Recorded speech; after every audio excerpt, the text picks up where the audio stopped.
This is a special eye-opener. We're walking along the Bow and we're talking about water.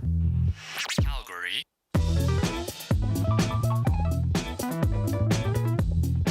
Not technically walking yet. Good morning, Angela Knight. We're standing by the Bow. You know what? We're just basking in the glow of the mighty Bow this morning, waiting for the sun. There it is. The sun's starting to come up. It is a little bit windy. I just checked the airport temperature. So it's 12 degrees at the airport. I'm going to say slightly cooler where we are here in Douglasdale. And the wind, again, at the airport, they're saying 6 kilometers per hour. I'm also going to say that is not true here. Maybe up to about 30K through the day. Showers and cloud and maybe thunderstorms. It looks like a high of 17 today, so not quite as warm as yesterday.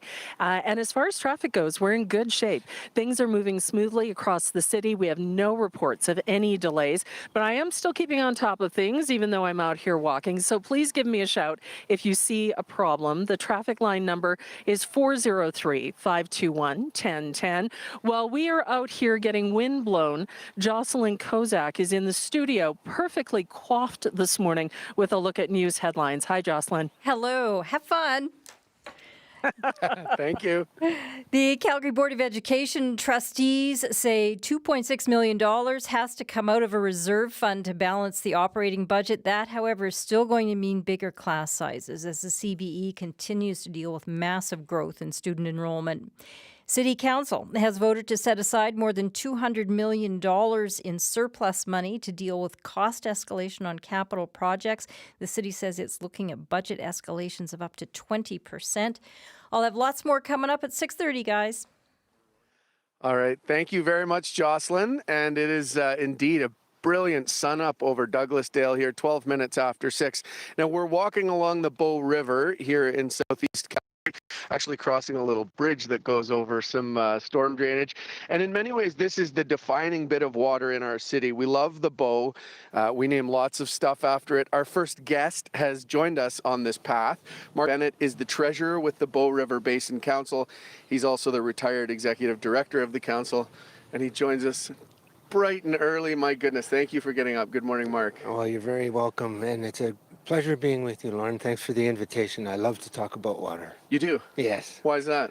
Well, because I've always been around water. I grew up on a river when I was a kid in Ontario, and I worked in in Winnipeg. I worked in Winnipeg for a while and was involved in emergency management and became very intimately aware of the Red River. The power of water. Yes. Yeah. And I came here, and this is a beautiful river. It's stunning. I've worked all across Canada, and this is really paradise. We're walking along your favorite river then. Yes. Well, let's talk a little bit about the Bow. Like this water going by us here, where is it coming from?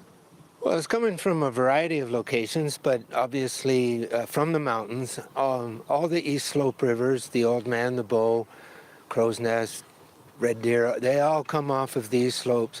The Great Divide is the point at which water flows east.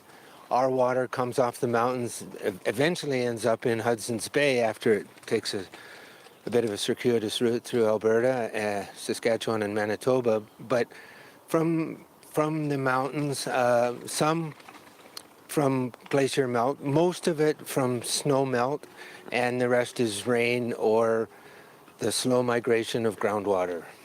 When we say Bow River Basin, how much land is serviced by this water system? The Bow Basin is about 25,000 square kilometers.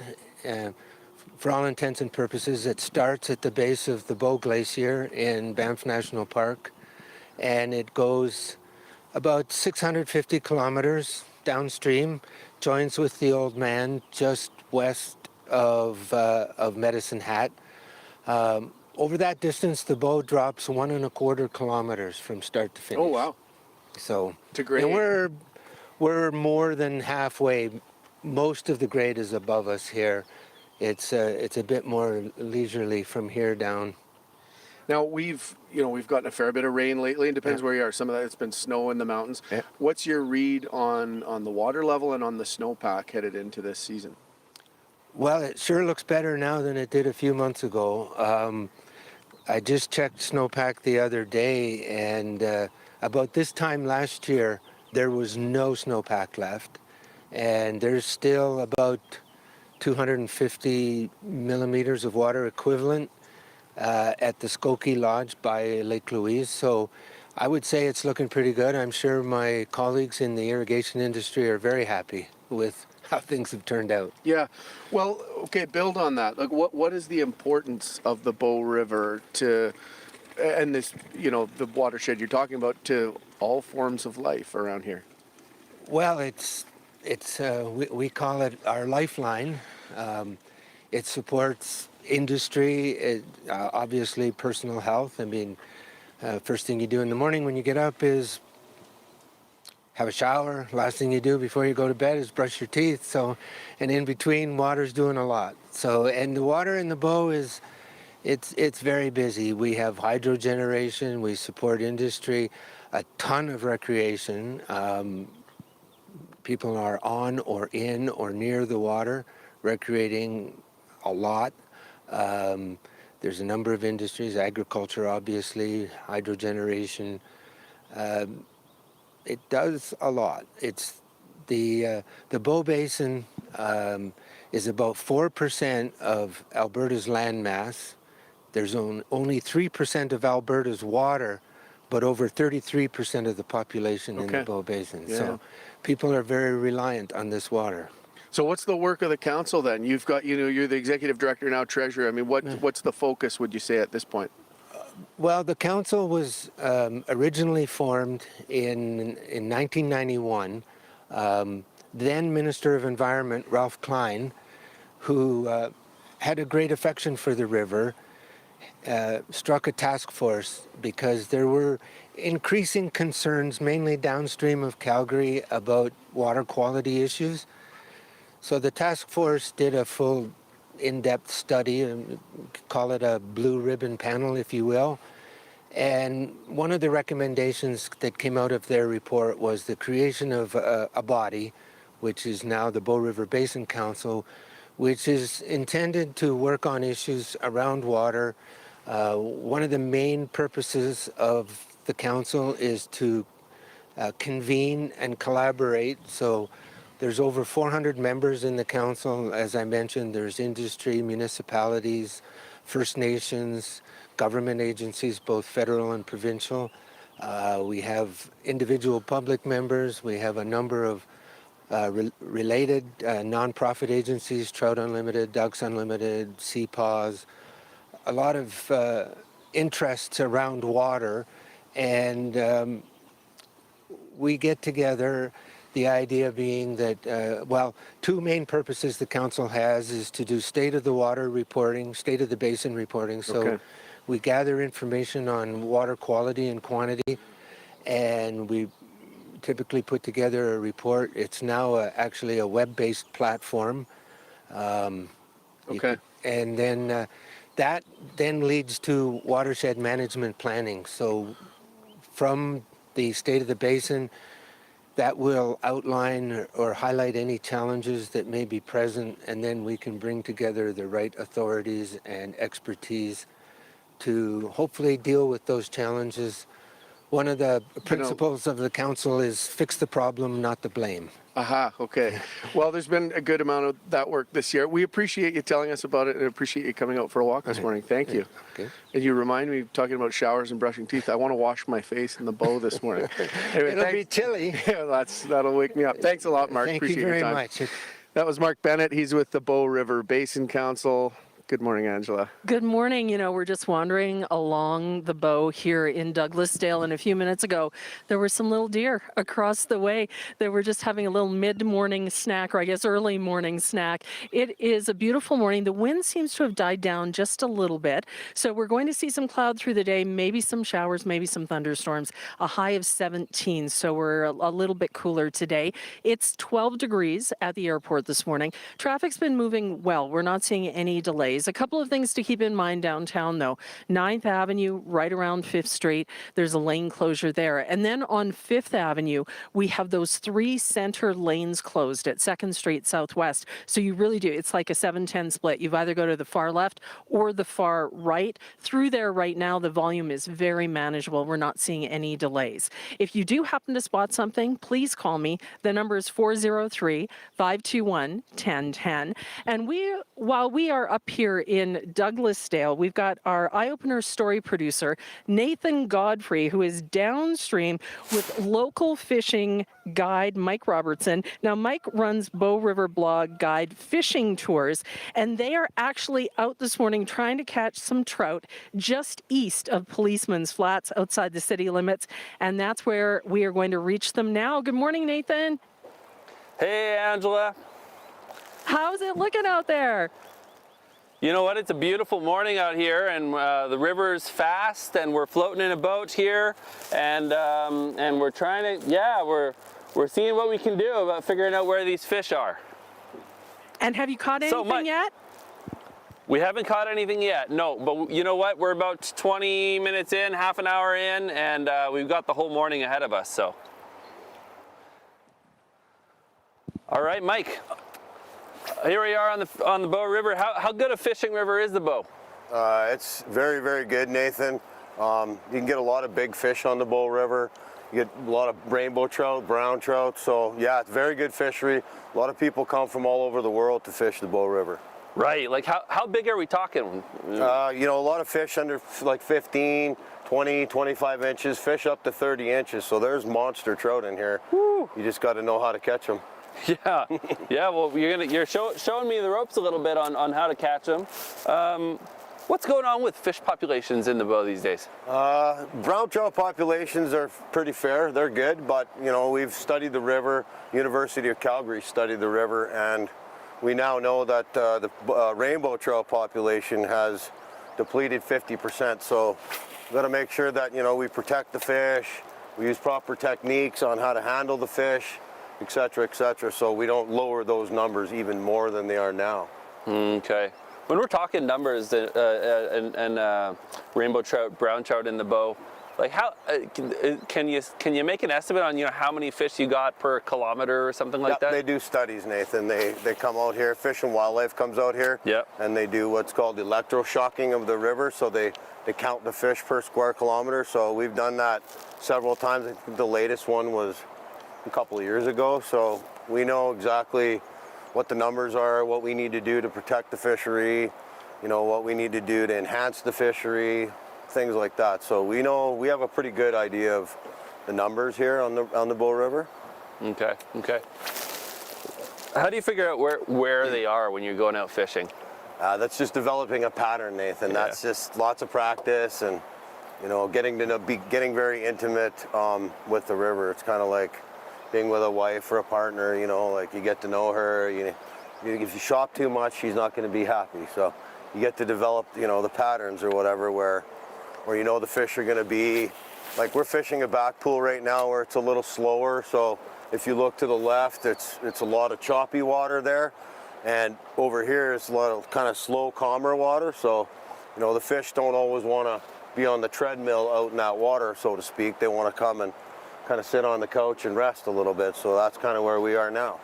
Right, so they want to hang out in some slower water, zip out, yep, and zip back in. Yep, come grab the food, go be lazy again. Huh. Yeah.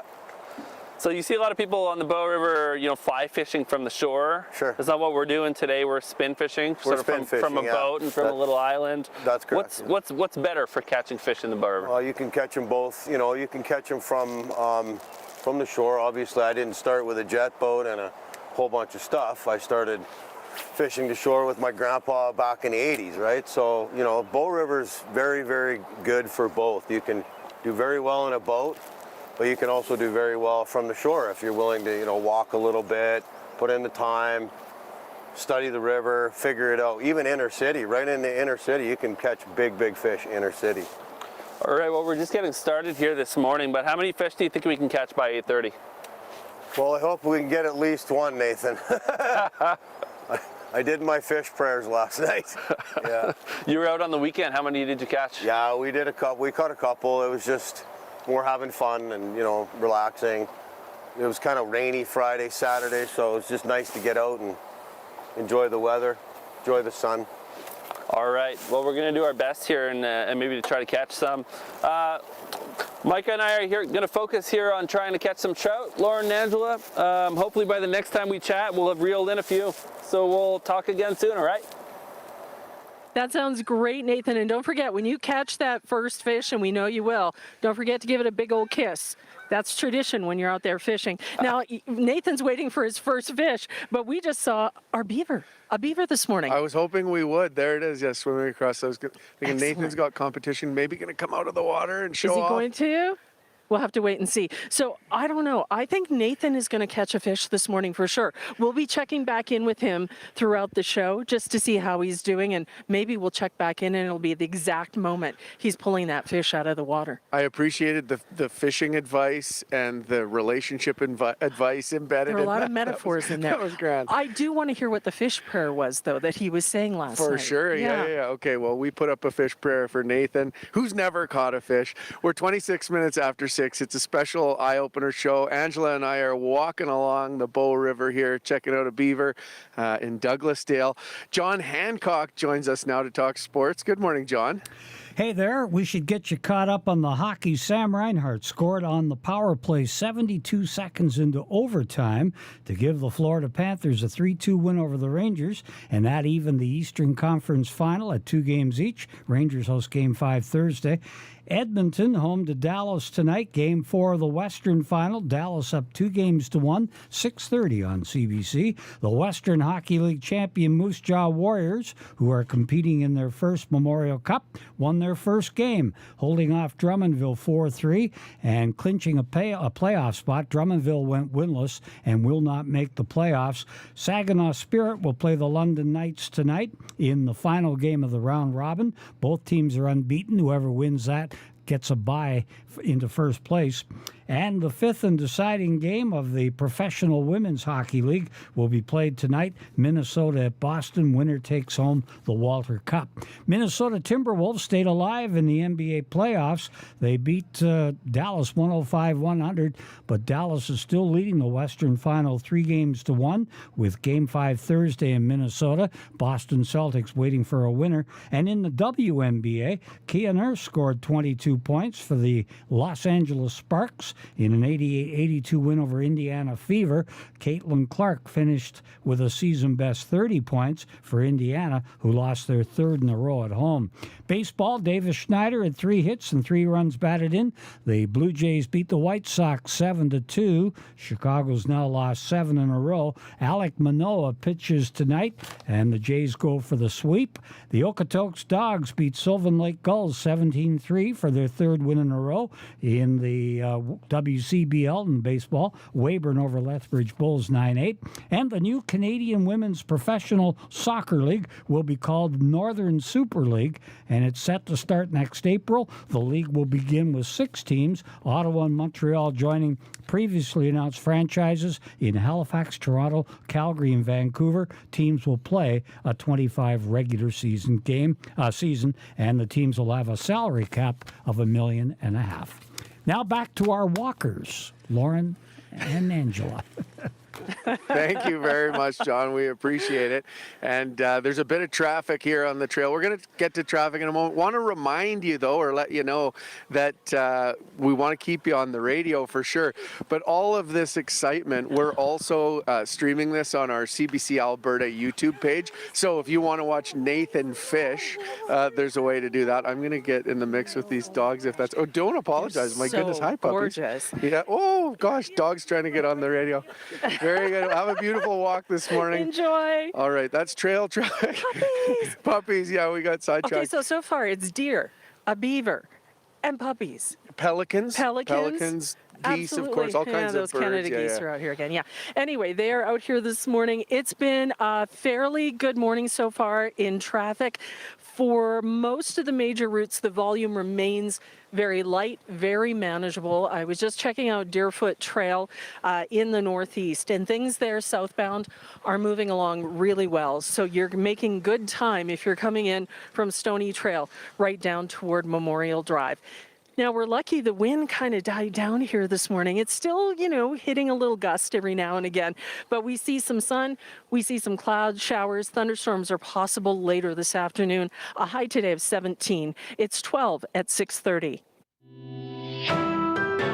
This is CBC News. Good morning. I'm Jocelyn Kozak. The Calgary Board of Education will pull $2.6 million from its reserve fund to pay for operations next year. Trustees say they're dealing with a lack of funding in their budget, and there's not much more in the bank if that doesn't change. The CBC's Joe Horwood reports. There will be a moderate increase in class sizes. Chair Laura Hack says programming will remain stable, no cuts, but the same isn't ideal with 9,000 more students expected next year. We haven't seen budgets keep up with growing enrollment, complexity, inflation. Under the provincial formula, Alberta Education provides at least 90% of the CBE's funding, and the CBE has to keep at least 1% of its operating expenses set aside in reserve funds. That's about $16 million. But after this year, that fund is less than $2 million away from the mandatory minimum. We're not sitting on it as a nest egg. The public education dollars go directly to the students that are there this year. It's not sustainable. Pulling from reserves have never been sustainable. CBC News did ask the province what happens if the CBE runs out of its reserve fund. The Ministry of Education says they are working with school districts to ensure reserves are used, quote, appropriately. Joe Horwood, CBC News, Calgary. City Council has voted to set aside more than $200 million in surplus money to deal with anticipated cost escalation on capital projects. The money comes from last year's budget surplus, an increased NMAX dividend, as well as unexpected higher local access fees on utility bills. Councillor Sonia Sharp says it's too early to say if the excess money can be tapped for budget increases on the Green Line LRT project. I can't answer that yes or no. I think we need more information. But capital projects, we've seen across the country that there's inflation and there's cost overruns. So how are we going to make sure that we have the cash to make sure that we're delivering on the projects we've told Calgarians we're going to deliver on? Details on possible changes to the Green Line budget are expected to be presented to Council next month. The city says it's looking at budget escalations of up to 20% on its capital projects due to inflation, supply chain issues, and higher material costs. As Canada tries to build millions of new homes in the next decade, there's a push to build more of them with mass timber. Boosters say it's faster, cheaper, and more eco-friendly than traditional materials. But as CBC's Paula Duhatschik explains, it still hasn't been widely adopted.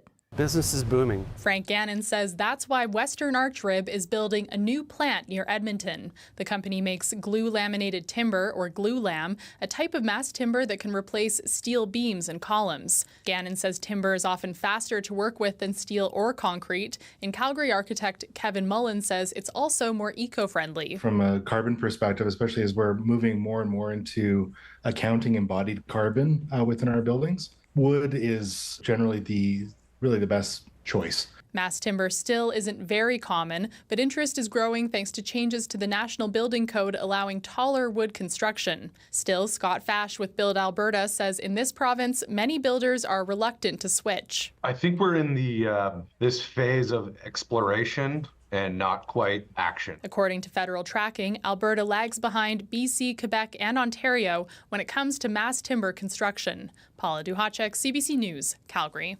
Some concerned Albertans are meeting with government officials in Bearspaw tonight to talk about a proposed dam for the Bow River west of Calgary. The Alberta government is considering 3 options, including the Glenmore East project downstream of Cochrane. Jeremy Farkas is the CEO of the Glenbow Ranch Park Foundation. The result would be catastrophic, not just for the Haskeen Park in the city of Calgary, but also Glenbow Ranch Provincial Park, and it would send the floodwater all the way back into Cochrane. We've seen some maps showing the water coming up pretty much as close as the doors of the Spray Lakes Rec Center. Farkas says they want to help the government to find a solution that serves everybody well. Other options include a reservoir near Morley or relocating the Ghost Lake Dam. Construction is underway on a new dairy facility in Alberta to fill a gap. Local farmers often have to truck raw milk to another province for processing. Officials say the plant will be up and running by spring 2025 near the town of Black Falls. Milk will be concentrated there and then sent to producers to be turned into dairy products. Henry Holtman is chair of the project known as Dairy Innovation West. The big message is around the collaboration, of 4 provinces and 1,300 farmers and all the, I would say, the regulatory agencies and everything. It's no short achievement trying to move and break down provincial boundaries. That's what we're celebrating today. It's the physical manifestation is behind us. Officials say the project will help save $15 million across the dairy production system every year. And a new report by a group of Canadian doctors says an increasing number of seniors are becoming homeless. You can hear more on that story on World Report. That's coming up at 7 o'clock, Lauren. Thank you very much, Jocelyn. And thank you very much for joining us here on the Calgary Eyeopener at 6:35 on a Wednesday morning. It's May 29th. And oh my goodness, just in time for us to go live here from the shores of the Bow River in Douglasdale, the wind died down. Lucky us. We're talking about water. Coming up shortly, we're going to talk with Joel Dryden about water licenses and water rights, how that all works. But Angela is joining us. I was just going to talk to you about the wind, but here we are. It's still beautiful. It's not gone forever. It's coming and going. It's coming and going, and we're going to see it off and on through the day. That wind for Calgary, anywhere from 30 to 50 kilometers per hour. Certainly, we've been seeing that this morning at times. Looks like 17 degrees is the high, and we're probably going to see some showers, maybe some thunderstorm activity similar to yesterday, but we're sitting at 12 degrees right now. For Banff, you've got cloud and showers today, a high of 10 degrees. It's currently 5 degrees. For Red Deer, also a similar forecast. Some showers possible, maybe a thunderstorm. Looks like a high of 16 for you. You're sitting at 10 degrees this morning. In Lethbridge today, you start with some sunshine and then you start to see some cloud later on and windy. We shouldn't be complaining about the wind. In Lethbridge, the wind today up to 70 kilometers per hour. You should be around 19 degrees for a high and you're sitting at 12 degrees right now. And Medicine Hat, you've got a mix of sun and cloud too. You might see some showers or thunderstorms later on. Looks like a high of 21 and you're not going to escape the wind either. The wind at times up to 50 This morning in Medicine Hat, it's 15 degrees with some sunshine. Now it's a little bit overcast here. Traffic around the city has been moving fairly well. We're not hearing about any big delays. If you use Glenmore Trail through the southeast into the southwest, heading westbound, it's looking good. Even where you meet that merging traffic from southbound Deerfoot, that zipper merge is looking good through that area.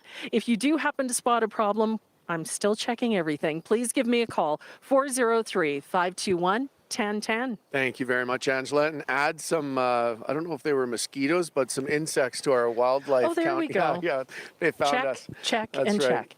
Now, if you want to use water in Alberta in large amounts, it's kind of like driving a car. You need a license. Water licenses determine who gets priority on ground and surface water and how much they get to use. CBC Calgary's Joel Dryden has done a lot of reporting on water licenses in Alberta. He's with us this morning to explain why they exist and how they work. Good morning. Good morning, Lauren. Thank you for joining us out here. Nice. Well, let's start with the basics. How is water allocated in the province? Yeah, so as you referenced, if you want to use water in large amounts, you need a water license. There's about 25,000 of them in the province. Some of them date back a really long time to 1894. And it's a system that's referred to as first in time, first in right. It's based on seniority. Basically, it means if you received water first, then you have first claim to water today.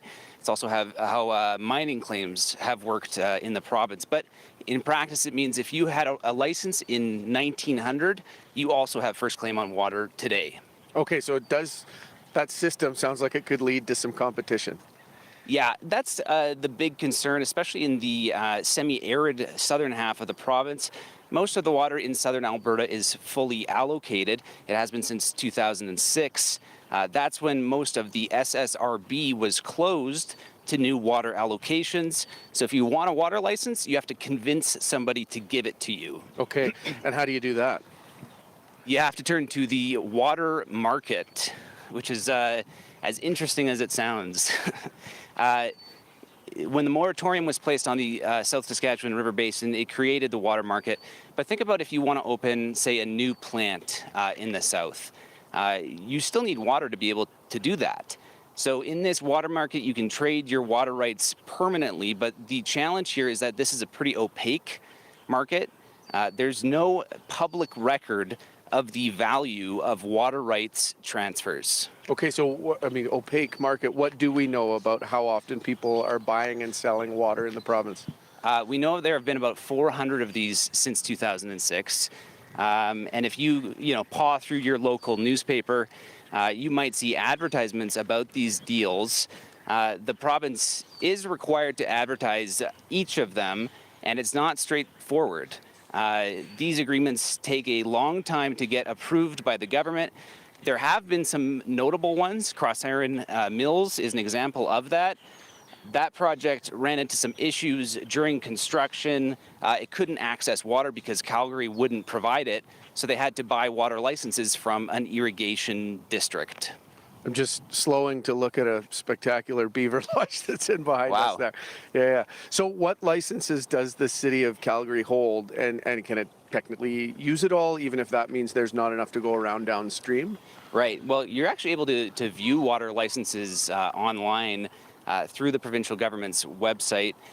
Calgary gets its water supply from the Elbow and Bow rivers, and it holds 2 licenses on the Elbow, with a 1929 and 1971 priority date. On the Bow River, it holds 3 water licenses, 1875, 1971, and 1981. And like all water licenses, they're subject to priority. So Calgary can make priority calls ahead of junior licensees, but anyone ahead of those licenses, of course, has first dibs. Now, the Church of Latter-day Saints plays into all of this as well. Can you explain that story? Sure. Yeah, we just went down to McGrath. McGrath has a long history because it was actually settled by Mormon settlers from Utah and Idaho, but it's part of Palliser's Triangle, which is an area that was once described as being useless desert. So these members of the LDS Church, they were known for establishing irrigation projects in Utah and Idaho. And so they brought up and established these towns. They're now known as Canada's Mormon Trail.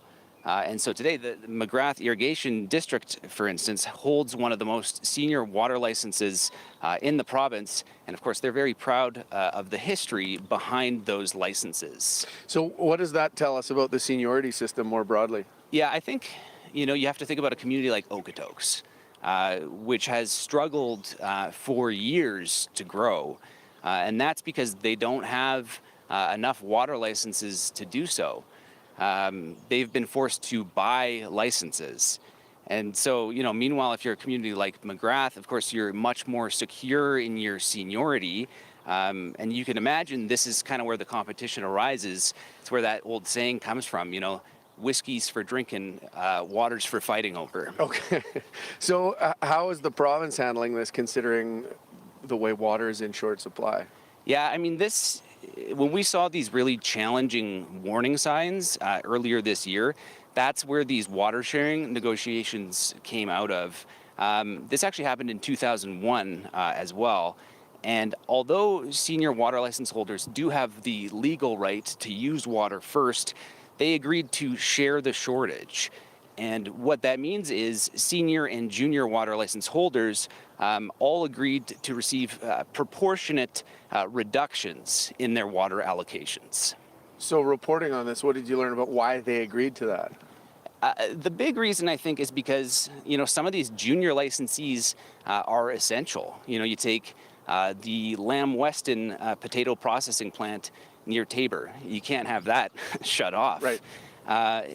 So it doesn't make a ton of sense, say, for potato farmers who are using senior licenses to have this massive plant shut off. It doesn't make sense for anyone involved in the process. So this is all, the system relies on sort of neighborly decency and goodwill? Yeah, you nailed it. Yeah, I mean, that's what's been really interesting about watching this play out, I think, because legal experts say that senior licensees, they actually have a stable foundation when it comes to making priority calls legally, but agreements to share the shortage, on the other hand, don't have that same legal solid foundation. So the water agreements are fine if everyone adheres to them. And to be fair, there's not many people who disagree that that's going to happen. But, it is all based on goodwill, as you suggest. Wow. Thank you very much for joining us this morning and for your reporting on this. Absolutely. Thanks for having me. Enjoy the walk. Yeah, we will. That's the CBC's Joel Dryden. He's got all kinds of great stuff on our website, too. Head to cbc.ca/mycalgary. Did you hear that, pheasant? I was going to say, what did I miss? Pheasant. Okay. Big pheasant saying good morning to us quite aggressively from the other side of the river. Beautiful. Very big. Oh, big. wow. What now? Bald eagle. Oh, my gosh. So if I'm keeping track, and I am, look at that. Bald eagle, pheasant, beaver. What do we see this morning? Deer. Insects. And a partridge. No, we're not there yet. But it's been just a glorious walk so far this morning. And we continue our stroll through Douglasdale. We are making our way along the pathway by the Bow River. And we're going to make our way over to the Queensland Diamond Cove Community Centre. That's where we'll be ending up. This morning, the traffic has been moving well. We're not hearing of any big delays, so this is good news. The volume slowly starting to build in the usual spots, so it still looks pretty good through the southwest. If you're on Sarcee Trail around Bow Trail, we're seeing pretty good flow through that area. And in the northwest, just a reminder that they're doing some work southbound on 14th Street just before you get to Kensington Road, and that has been causing some minor delays for southbound drivers there in the morning. Right now, we're seeing things move fairly well through that area. But if you do happen to spot something, please give me a call. In between nature sightings, I am checking the traffic line, 403-521-1010. We've still got some cloud cover, but we can see blue sky. It's coming. We will see it off and on through the day, and it looks like we are going to see some showers later on, or at least a pretty good possibility. Thunderstorms too, a high of 17 degrees. This morning, we are at 12 degrees, and that wind is still present. We're feeling it anywhere from about 30 to 50 kilometers per hour. This morning, we're talking all about water, and we can't talk about water unless we talk about how much we love to play in it, too. Swimming and boating and floating and surfing. Calgarians, we love getting wet, and that includes David Russo. David is a board member with the Alberta River Surfing Association, and we met up by the dull roar of the Harvey Passage in the southeast. David, we're here by the beautiful Bow River this morning, and I had to drag you out of the water. You were already trying out. We're here at the Harvey Passage. What was the water like this morning? It's fun. It's a little low. So for experienced surfer, it's going to be a little tricky to kind of stand up and do what you're used to. However, it's amazing for complete beginners to come here. It's safe and it's fun. This is where you learn how to stand. Speaking of learning, you have some exciting news. You guys were doing a pilot project with lessons in Kananaskis, correct? And now you're able to do lessons in Calgary. Yes, we got the pilot project going last year. It went so well that we got the green light for two things. One, more lessons in Kananaskis and in Harvey Passage this year, which is brand new. We're so excited. And the second was for having a province-wide certified river surf instructor. So we've got 4 new instructors. I'm one of them, so that's 6 total. And we're going to teach people how to river surf safely and have fun doing it. How expensive? What do you need if you're just starting out and learning to river surf? Well, you know, when you think about whitewater sports, actually surfing is one of the easier in terms of point of entry. You need a board that you can get for about $200, and you need a wetsuit for about $300, some booties, and then you're good to go. So all in, maybe $500. But when you compare that with other whitewater sports, that's quite it's easier. So the classes, the lessons, how quickly are they going? Are they sold out yet? They're not quite sold out. If you're interested, you can go on the webpage, the Alberta River Surfing Association page, and you'll be able to register for those classes. I think we're at 70% full in both Kananaskis and in RV Passage. All right, so they need to check out the website to get in on that. You're always busy. Can we get some updates on what's happening with 10th Street, the 10th Street wave, and of course the wave in Kananaskis? So the wave in Kananaskis, it's going fantastically. We just received a donation of steel by the demolition company that demolished Sate, worth about $200,000. So we're gonna use that steel to build that adjustable wave in Kananaskis, and that will be ready, I would say, within the next 18 months, you know. So that's for Kananaskis. We're also cleaning up Kananaskis and the whitewater parkour in Kananaskis in September and October, and we should have a safer and better, park to play. We're just waiting on some, authorization from the provincial government, but it's going in the right direction. And in the 10th Street Bridge wave, so the city is looking at the feasibility of the project. It's going in the right direction, so we're excited to advocate for such a project that brings Calgarian to the river, a place that they love so much. So yeah, we're excited to be a part of it.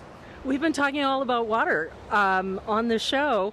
Why do you love the water and in particular river surfing so much? Well, Angela, I'm from France originally. I lived in Calgary for 12 years. When I first arrived here, I was like, okay, my surfing days are gone. Until I saw someone surfing 10th Street Bridge, and I'm like, oh my God, we can surf.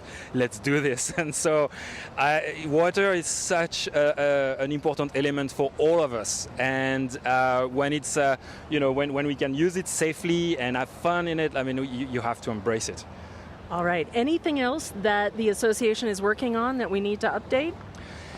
With the project in Kananaskis, in Calgary, the lessons and everything, we've got our hand full right now. There's one more thing which is going to be a very important date at the end of August. It's our Mountain Wave Classic, which is the river surf competition of Alberta, and we're going to have like 30 to 50 athletes over the weekend of August 24. There's a lot of information on our webpage, but also on our Instagram account, and it's a lot of fun. It's a great way to get acquainted with the water, learn a few tricks, meet the community, and see who can have the bragging right. Sounds like fun. We're going to put that on the calendar for August. Are you going to slip back into the water now? Yes, I think so. Yeah, just a quick one. Thanks, David. Thank you, Angela.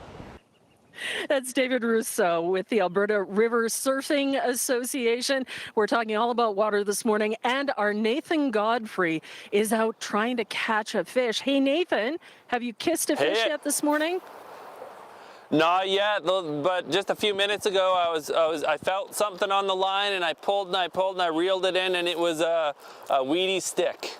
So that's the closest. Oh. That's the closest we've come so far. I did not kiss the weedy stick. Good to know.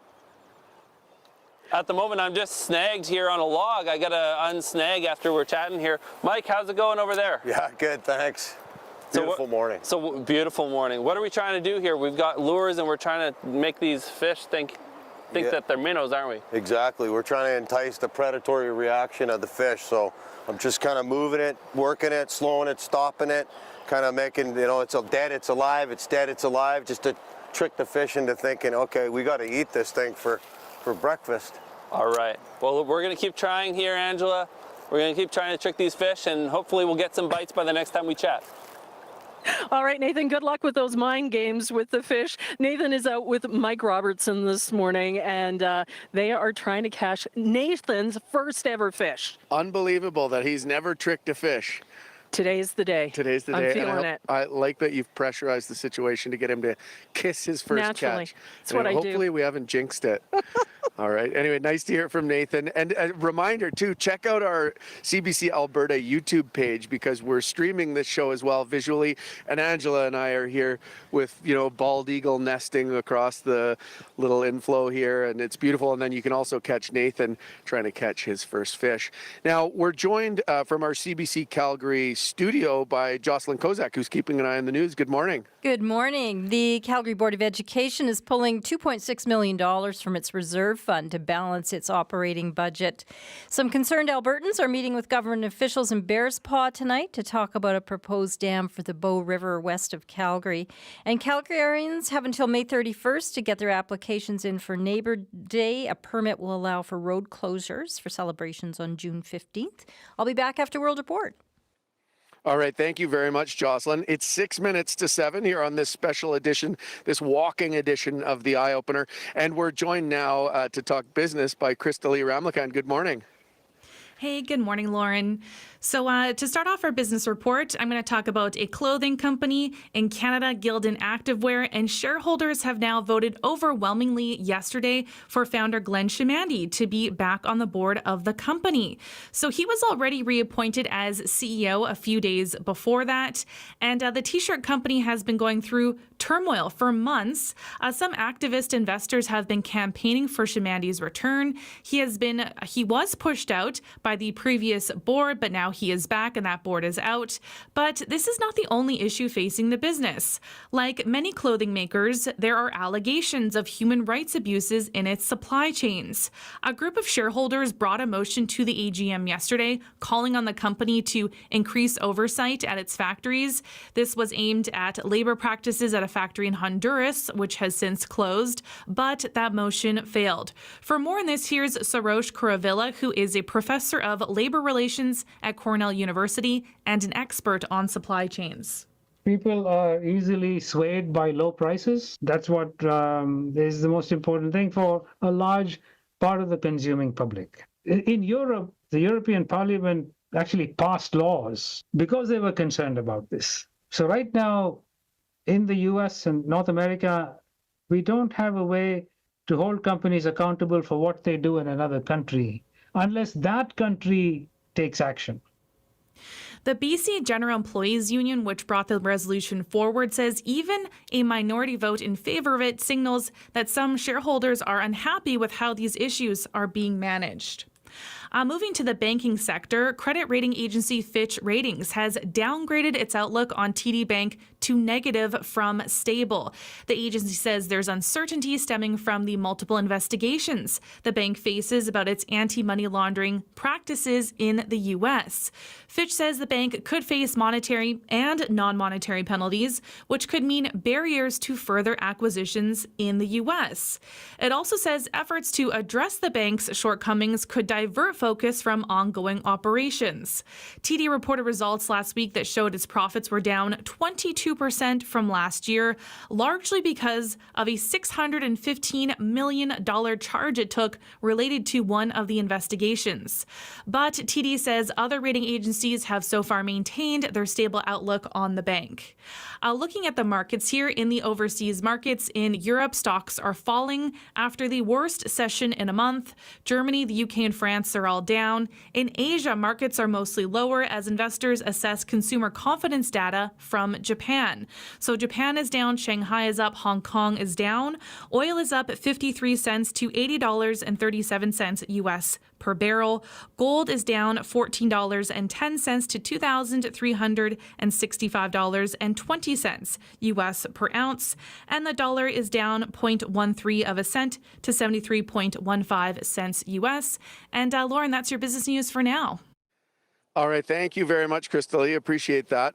We're 2 minutes to 7 and we're making our way along. Well, we're kind of starting to drift off the Bow River, but the wildlife count is accumulating. We just had 2 deer walk by. It's incredible. And it's just a symphony of sound this morning all around us. We are starting to see the bike traffic pick up on the pathway. We've got to be quite nimble here. They're going pretty quick. And then in traffic, we have a collision that's happened. This is in the northeast, southbound on Deerfoot Trail, just south of 64th Avenue, right around where you meet the merging drivers. It looks like it's happened in the right through lane. So we are starting to see delays there. Emergency crews are on the scene. Please be careful as you're approaching that area. It is going to start to get really busy. This is around the time of the morning. We start to see a lot more volume across the city. The other spot where things are picking up is westbound on 16th Avenue in the northeast, just as you're coming down the hill toward Deerfoot Trail. If you see a traffic problem anytime, please give me a shout. The number is 403-521-1010. Thank you very much, Angela. You mentioned that symphony of sound. We had somebody walk by us going the other way, and they had us blaring out of their phone. We could hear the eye opener. Thank you for spending this part of your morning with us. We've got lots of great stuff still to come. After the news, we're going to have your questions about water answered. Tricia Stadnick will join us on our walk. She's the Canada Research Chair in Hydrologic Modeling. We will also feed the river, sit with an elder by the bow. Lots of great stuff coming up here on our special edition of the Eye Opener as we walk. I was going to say on water, by water. 7 o'clock. Thanks for being here.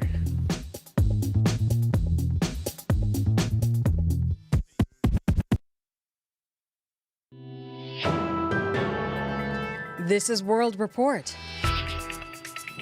Good morning. I'm Marcia Young. Donald Trump's hush money trial enters a critical stage today. The jury is expected to begin its deliberations that will decide the fate of the former president. The CBC's Katie Simpson is outside the court in New York. And Katie, what are we expecting today? It's the big waiting game. It is now about to begin. The judge will instruct the jury on essentially the parameters and the rules of the deliberation process. It comes after a marathon session for closing arguments from 9:30 a.m. until about 8 p.m. yesterday. The defense closed by telling jurors that Donald Trump committed no crime and tried to undermine the testimony of the prosecution's star witness, Michael Cohen. Prosecutors ended by saying Trump orchestrated a conspiracy and a cover-up to hide these hush money payments from voters so it wouldn't hurt his 2016 election campaign. It's now going to be up to jurors who will decide Trump's fate, whether he's guilty, not guilty, or whether there's some kind of mistrial with a hung jury. Katie, you have been following this story from the courthouse. What's it been like outside the building? Well, there certainly is a little bit of a circus-like atmosphere. Most days there's a small group of protesters. And so I spent some time chatting with these folks. And really, you learn it's a mix of people who are supporters for Trump. There are critics there as well. I asked for their perception of the case watching up close. What do you think about how the defense has done in this case? The defense has done great and the prosecution hasn't proven anything, so he should be acquitted. He's going to get off no matter what. And even if he's convicted, it doesn't mean that he's going to jail. Because no sitting president or former president has ever went to prison. I don't know how they cannot convict him, but you never know. Trump supporters predict he'll get a bump in the polls no matter which way this verdict goes. A sympathy boost because his base believes his claim without evidence that this trial is unfair, or it could be a victory boost if he's acquitted. Thank you, Katie. Thanks. The CBC's Katie Simpson in New York. A new report by a group of Canadian doctors says an increasing number of seniors are becoming homeless. The study is published in the Canadian Medical Association Journal. The researchers say more seniors are living in shelters, and without urgent action, homeless older adults could face life-threatening health risks. Olivia Bowden has more.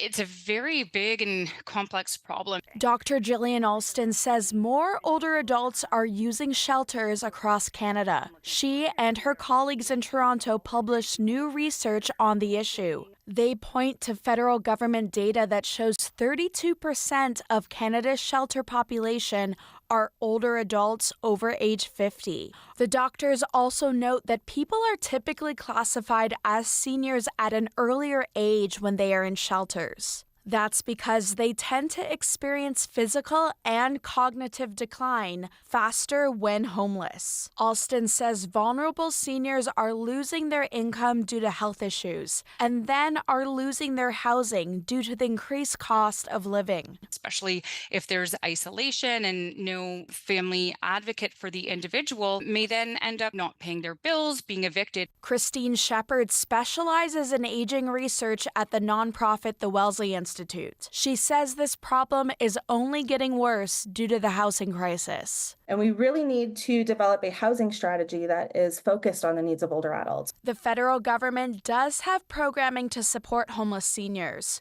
Organizations or individuals can apply to ensure they get benefits like old age security. Olivia Bowden, CBC News, Toronto. The Pentagon says the floating pier built to bring aid into northern Gaza has been damaged. Now it has to be removed to be repaired. That will take at least a week. The pier was supposed to be a crucial supply line to bring food to starving Palestinians. Kate Forbes is the president of the International Federation of Red Cross and Red Crescent Societies. She says aid groups need a ceasefire right now. As I plead with the governments on all sides to negotiate a ceasefire so that we can get aid in. That's our role, is to keep the world understanding how critical that is to make a difference to save lives. The border at Rafah is also still closed to aid trucks. The World Health Organization says the last hospital there could become non-functional if the Israeli incursion in Rafah continues. People in South Africa are voting today in an election that could change the political landscape.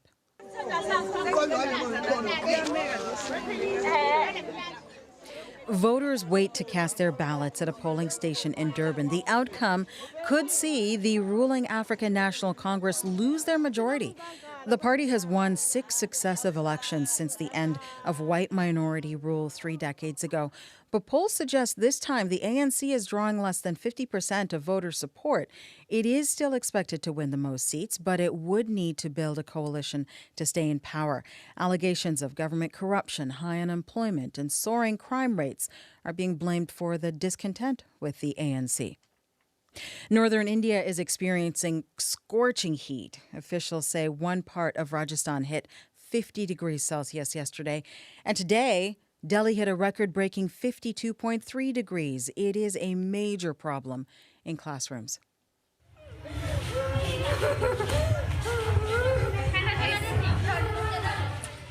Teachers are fanning students. Some of them fainted from the heat and dehydration. In some cases, doctors have even had to bring in IV drips. The heat wave is expected to persist for the next few days. We're getting more details about a tornado that touched down near Montreal this week. No one was hurt, but it damaged some farms and homes and toppled trees. Now researchers from Western University are assessing the twister's strength. Kwabena Oduro reports.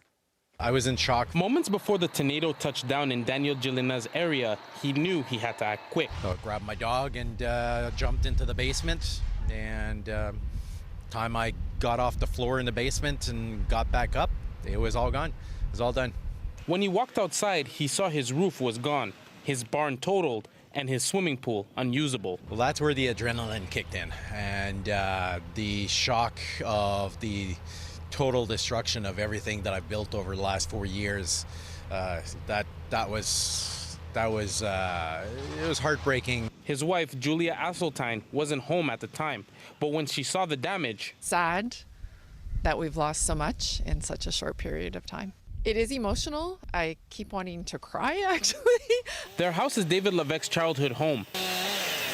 Now he's an arborist and came by to pitch in. I live here for 12 years, so we got a lot of memory here. If I have to do some free work to help people, it will be my pleasure to do. The tornado damaged 3 houses in Rigaud, a farm, and another house in Pointe Fortune. Experts from Western University and the Northern Tornado Project are on the ground inspecting the aftermath, trying to determine how strong the tornado was. Aaron Jaffe is the team lead. Decently strong tornadoes in May in Quebec aren't, super common. Often we don't get out to Quebec for a ground survey until at least June. We're definitely starting the season a little early this year. Jaffe and his team are hoping to have a rating on the tornado later today. Kwabena Oduro, CBC News, Rigaud, Quebec. In an average year, roughly half of the wildfires in Canada are started by lightning, the other half by humans. But researchers say they need more information about how that's changing. Ben Shingler reports. In many regions, lightning is becoming the number one source of new fire starts. Mike Flanagan is a wildfire expert based at Thompson Rivers University in Kamloops, BC. He says human-caused fires, everything from campfires to downed power lines, are on the decline. But he says the country's largest fires are caused by lightning, and those could become more common. Research suggests as we get warmer, we expect more lightning. And the other side of this is research also suggests that our fuels will be getting drier as we continue to warm. That was the case during last year's hot, dry summer. Nearly 60% of Canada's wildfires were the result of lightning, leading to more than 90% of the total area burned, an area larger than Greece. This year, researchers are tracking more fires that smoldered underground through the winter, then flared up in spring. We don't necessarily have solid numbers. Ellen Whitman says these overwintering fires need to be better understood.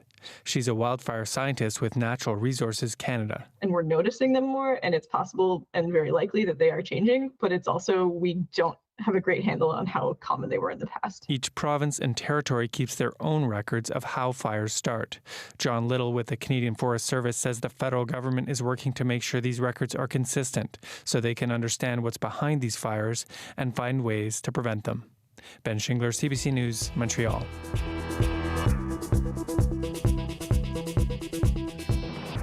And that is the latest national and international news from World Report. News anytime at cbcnews.ca. I'm Marcia Young.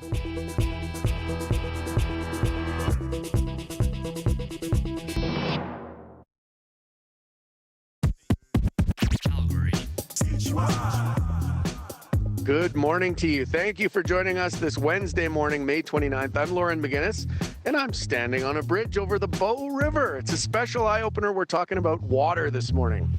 Calgary.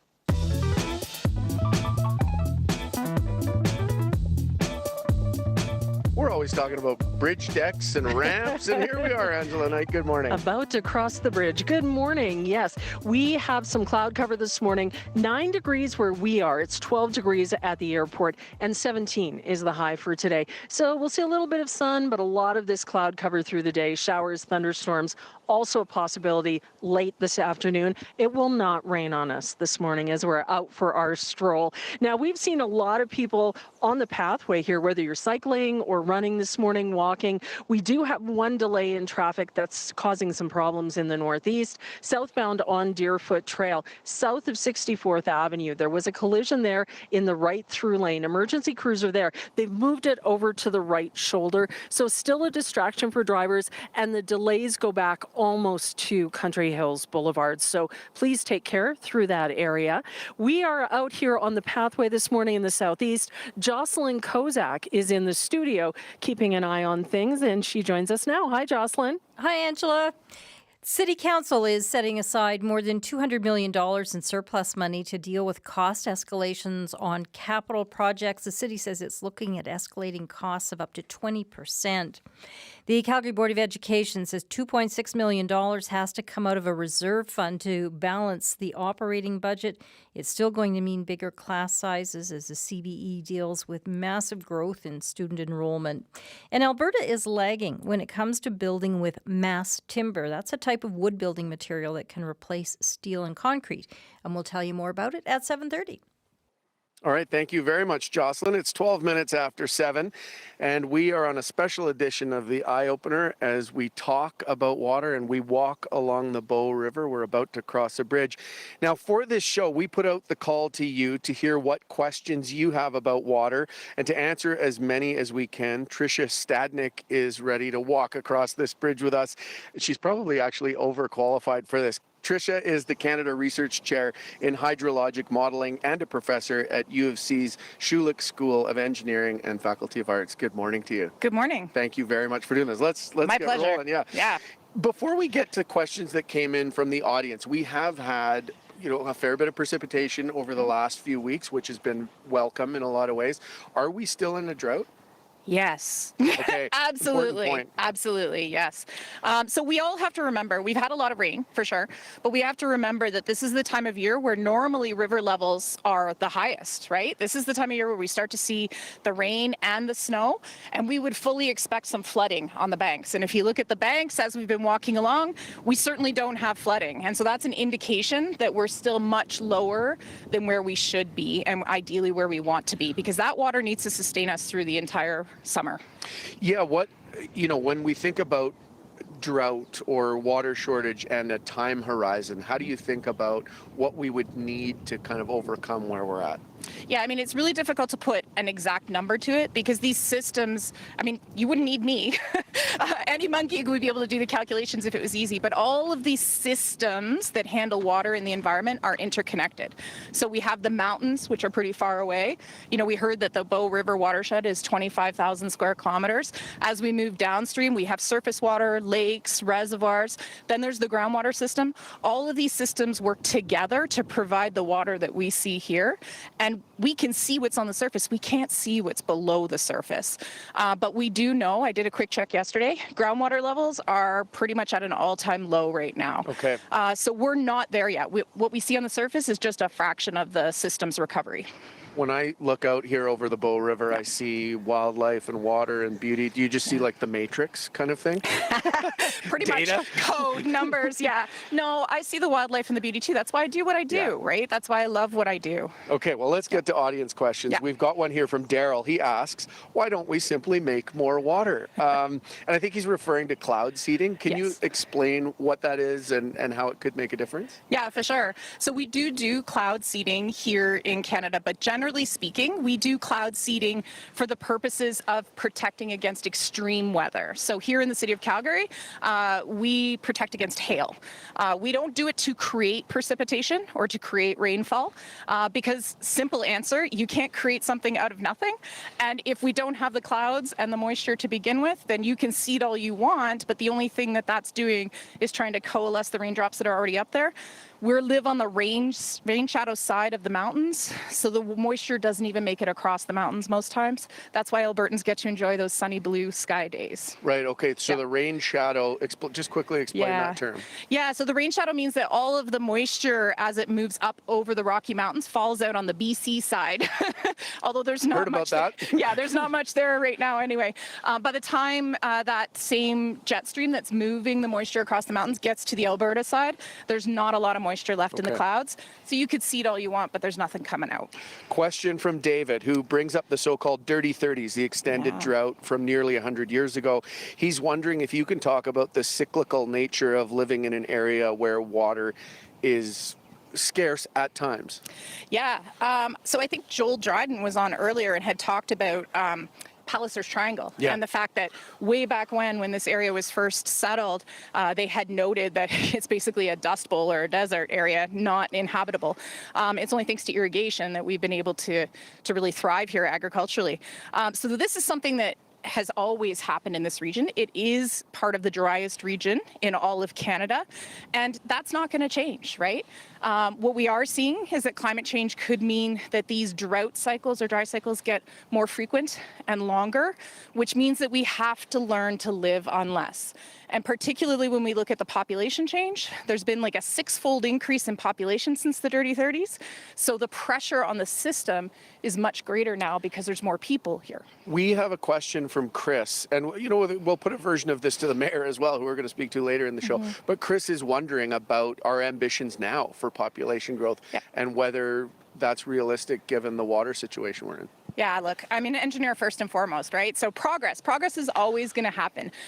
Yes, we have room to grow.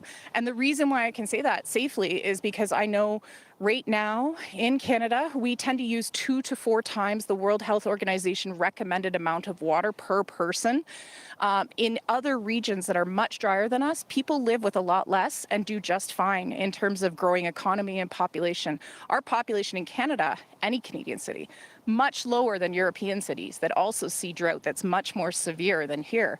We just need to learn to have a conservation mindset and learn how to manage our water much more more effectively for Okay. drought scenarios. There's an action item in there. Yeah. We've got a question from Jacques. He's wondering about the amount of water used for fracking projects in Alberta. And that kind of leads us into a wider, consideration of how much water is used by the oil and gas industry in the province. Yeah, look, so growing a population means jobs, right? Yep. We need to have jobs too, otherwise people aren't going to want to come here. So it's really important for us to look at economy as part of the water cycle as well. In terms of fracking is currently only about 0.2% of all the water that's allocated in the province of Alberta. Very small percentage, which is good because the water that's used for fracking isn't reusable. Right. We basically waste it because it's too salty afterwards. Other types of oil and gas extraction, it's about a 75 to 85% recovery rate. So that's a lot more environmentally friendly. So do we have to grow in a sustainable way? Absolutely. We have to consider all of the uses in a system, including growing things like the tech sector, which also uses water for cooling of computers, right, when we consider the water cycle. And I think that's the part that we could really improve on. Okay, let's go out on this. We've got a question from Mika who says, I see lots of garbage on the street because our sewer grates only catch bigger items. What percentage of road garbage ends up in the river system? That's a great question. Not a lot. Aside from if somebody's walking along a path like this and they chuck something in directly, right, which please don't do. That's bad. Yeah, it's bad for the birds. It's bad for the wildlife. But the city actually is very proactive in having trash racks and grates and settling ponds and retention ponds like the Nautilus Pond in Silver Springs along the boardwalk there, and wetland environments that help to trap sediments, dirt, and everything that comes off of our urban environment before it comes into the river, right? And this is a really important point because these kinds of riverscapes are the most beautiful in the city. Yeah. And developers want to develop them, but it's very important that we leave nature next to the river because that is nature's natural protection. Yeah. I always say to people, it's like your kidneys, right? Your kidneys, the sole function of those is to clean your body and to clean the liquids. If you take away the kidney, then everything becomes dirty. And it's the same with the river. If you take away the wetlands, the water's going to become dirty. Thank you so much for that and for joining us on the walk and for sharing all of your knowledge with us. We appreciate it. My pleasure. All right. That's Tricia Stadnick, Canada Research Chair in Hydrologic Modeling. Good morning, Angela. Good morning. I can't get over this walk this morning. We have been so fortunate. Yeah. Just the weather has been pretty good. I mean, we're still overcast, but the wind has kind of calmed down a little bit. But these are not dishwater skies. These are dramatic skies. Pretty They're beautiful. gorgeous. Gorgeous. Traffic is looking okay this morning. The one spot where we had a problem, there's still a bit of an issue there, southbound on Deerfoot, right around 64th Avenue. They have moved the vehicles over to the right shoulder, but it's still pretty slow. The collision combined with just normal volume has stacked things up beyond Country Hills Boulevard. And I want to thank Bob, who called the traffic line this morning. Bob lives in Kensington. I was talking about the road work that was happening on 14th Street at Kensington Road, and he said last night they came and cleaned everything up. Everything is clear, except there's still a porta potty there, but that's not on the road. So traffic's moving well southbound on 14th Street. Thank you, Bob, for watching and for listening. We appreciate it. If you see something we should know about in traffic, please call me 403-521-1010. Thank you very much, Angela. It's 21 minutes after 7. Now, one of the takeaways of this morning's program is that we are in a profound relationship with water. As the river goes, so goes the health of the people and communities alongside it. So we wanted to connect with an Indigenous view of that relationship and to seek guidance on giving thanks to the water in a good way. Oki. Oki means hello in my language. My name is Herman Yellow Old Woman. I am from the Siksika Nation. My Blackfoot name is Natuutsisi. Today I'm here in Mohkinstsis, Calgary, to talk about the significance of water, the spiritual part of water. Now, we met just about right in the gut of the city, and it took a little doing, but we made our way down to the river here. Describe where we are and what it does for you to come down here when you're hustling, bustling, doing things in the city. Just fortunate that the conference that I attended was right down here downtown, close to the river. When I was a lot younger, I used to come down here a lot and enjoy the scenery, the outdoors, the water, And it's amazing how you're right downtown Calgary, and then you come down to the river. Very, very powerful. Well, there's geese coming and going, and the water's moving by us kind of slowly. The water level doesn't look too bad where we are. Not too high, not too low. What do you think about when you come and sit by the river? Well, I think about how our ancestors survived in this area. The vegetation is very rich here. Animals, the fresh water that comes down from the mountains. We have two rivers that meet here in this area here. It's the reason why our ancestors chose this area as their summer and sometimes their winter dwelling. Can you share, if you're open to it, a little bit of your language as we look out over the water? Yeah, right now we're not actually at the river. We are at a backwater that in our language we call that Ahpatsikimi. The Blackfoot language, and like a lot of other languages, is a descriptive language. And Ahpatsikimi means something that is double. It's actually a double water in our language, not a secondary, not a backwater like it says in English, but a double water, like a water that's on top of the other. Ahpatsikimi. Ahpatsikimi. Yeah. And this is where the water splits and goes both ways around an island. Yes, yes.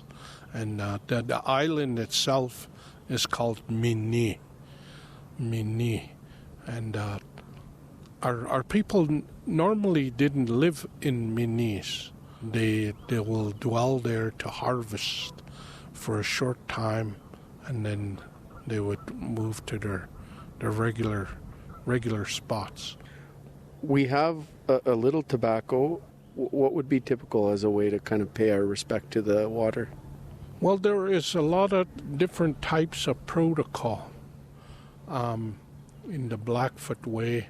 If you're going to take from Mother Earth, we have different things that we give back to Mother Earth as a gift, also to the Creator, because without the Creator, we won't receive or have anything. And so our people looked at every place that the habitat of our people was sacred to them. So this is one of the real sacred places because of the fact that it provided for our people in the past. Do you have guidance for a protocol for us to recognize the water as we talk about it? Yeah, we can give tobacco to the water. The water is powerful. It's living. For instance, if I'm not healthy, the water is going to bring me back to health by using the water in the ways that we are taught as Blackfoot people. Join me as I give thanks to Creator for providing this water. And I want to thank you for asking me to come and share this way. So I'm going to put some tobacco in the river here, and you give thanks too. Because this time of the year is New Year's to us. Ours is when you see these leaves. When you hear those geese that you've seen, that is New Year's to us. Feels good to say thanks. It's always a blessing when you honor the Creator, Mother Earth, and the surroundings, the environment. It's powerful. Yeah. How do you say thank you in your language? Tsiiksimatsiitsi.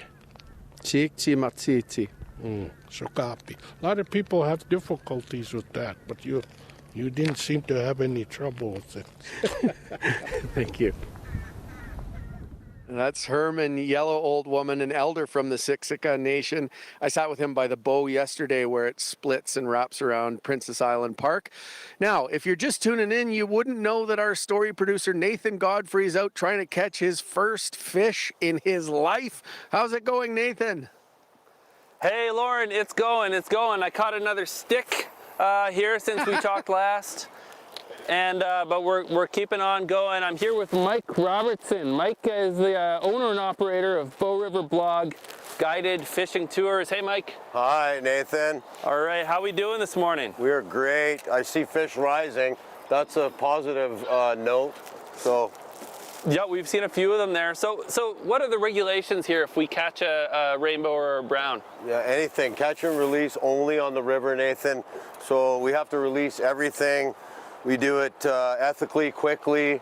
You know, everybody wants the social media picture, but we're getting fish in. We're getting a quick picture. We have our camera ready.